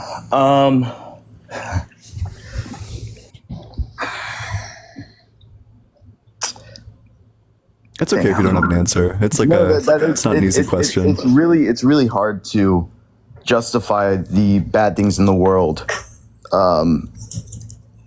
because I don't know the answer to those. I don't know why the bad things happen, but it's much more. I don't know. I think it's deeper than our understanding. I think our understanding of things isn't the true way that everything is. I think there's a larger plan. So like I remember you went back, or let's go back to like the you saying that I've been watching your stream for a while. It's very interesting. But you went back to the you were talking, you said that you used to pray, and the reason that you kind of just stopped because you got a whole bunch of unanswered prayers. No, right? It's okay. Wait, I don't want to. It's more so that in addition to like, so unanswered prayers gives me like questions and like doubts, because if my prayers got like answered on like a consistent basis, then like a logical argument probably not going to take it out. But it was like that, and then the logical argument was presented, and then I realized that like, oh, like God definitely doesn't exist, just based on like a logical argument that I couldn't answer at the time. Okay.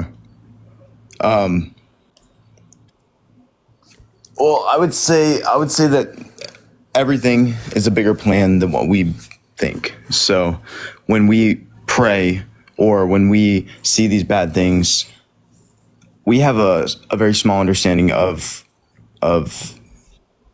everything. Like we're finding new things every single day. We find new species. We find new ways of thinking. We are constantly contradicting ourselves in science, just on like the way that we have found that things work. I'm not a scientist, so I don't have a whole bunch of like examples, but I know that there are things that we contradict ourselves on constantly. So when we say that the Bible contradicts itself over and over and over again, I agree, actually. I'm not going to say I've read the entire Bible, but there's also a part where the Bible is so old and it was put together by so many people. I can't even say that the Bible is completely correct because it's put together by so many different people and it's been passed around so much, and it's translated multiple times but from a dialect that we don't even speak anymore. So when we put those words into a book, there's going to be things that are completely off and that don't completely make sense. But so good. I don't really know how to proceed with this conversation, because you're just giving like lots of reasons why you probably shouldn't trust the Bible, which makes me think that you probably just have like very personal reasons for believing in it, but you can't really justify it, which is fine. Like if you don't have like good reasons for me to not believe in it, like that's totally fine. It's up to you. Yeah, I just think that everything's too. I mean, you can say it's not perfect.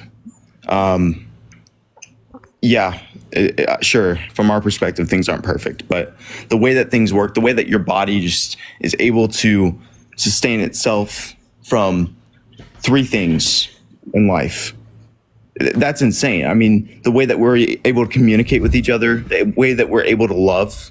I mean, just the feelings that we get from, I know you debated this with the lady a little while ago, but like just the feelings, that is a spiritual feeling. That is not a physical feeling that you get.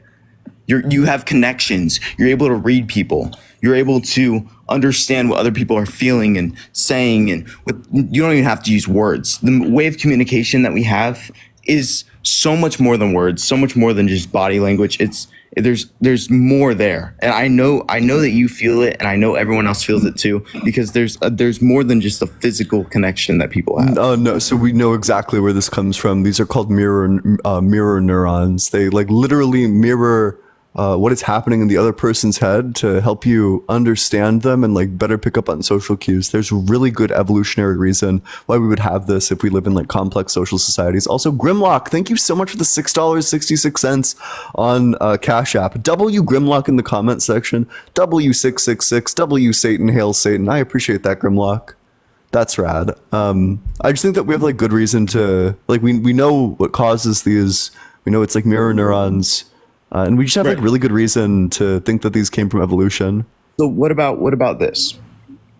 God exists, okay? And we'll just put this into a hypothetical situation, okay? God exists. Why can't God create the evolution, the Big Bang? Why can't God be the person to create everything? Yeah. Why can't it be? Do you think that God's merciful? Like he's like perfectly merciful? When he needs to be. But do you think that he's like always merciful? Not always. Not always. Is he like loving? Yes. Gotcha. So the reason why I think that natural selection and evolution is like completely incompatible with God is because natural selection is like the least loving process that you could possibly imagine. That we get new things, like God could just snap his fingers and make all the things right now.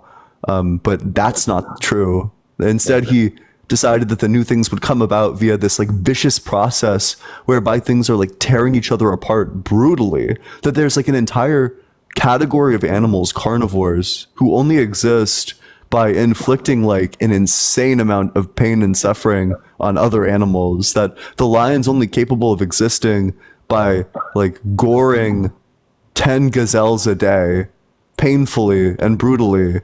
That if God loves the gazelles, I'm not sure why he would create something like the lion when he could have just made everything like an herbivore. And then there would need to be like none of this pain and suffering. Man, I don't know either. I'm not going to lie. But I will say, I know you don't like the personal experience aspect of things, but the more pain that I've gone on and gone through in my life, the more closer I've got to everyone that I love. Not even just God, but I think pain suffering causes a huge connection to everything else. It makes you appreciate. Without pain, there's never the without pain, there's no like goodness. You know, you have to have one without the other. It's a balance of everything. So maybe, but there's like some specific types of pain that are certainly weird. That so there's like a type of animal. It's like a shrew. And its saliva it paralyzes its victims, but it doesn't like kill them. It just like takes them back to like its like little like living hole, and it will slowly consume them in like excruciating pain over the course of like a week. That this seems like wholly unjustifiable pain. That this could easily just have been like saliva that kills the victim instantly and it works as like a preservative. But instead we have these like highly intelligent creatures like mice, for example, experiencing like every agonizing moment of getting eaten by a shrew. It seems like this is just like a completely unnecessary bit of pain. Yeah, I mean, it does seem very unnecessary. I will agree. Yeah, it's hard to reconcile. I don't know. There's like lots of problems, but do you have anything else for me? Otherwise, I probably got to end stream. It's my.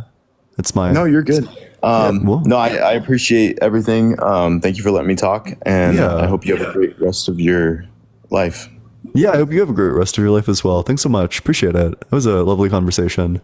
Thank you so much, user, for the love you.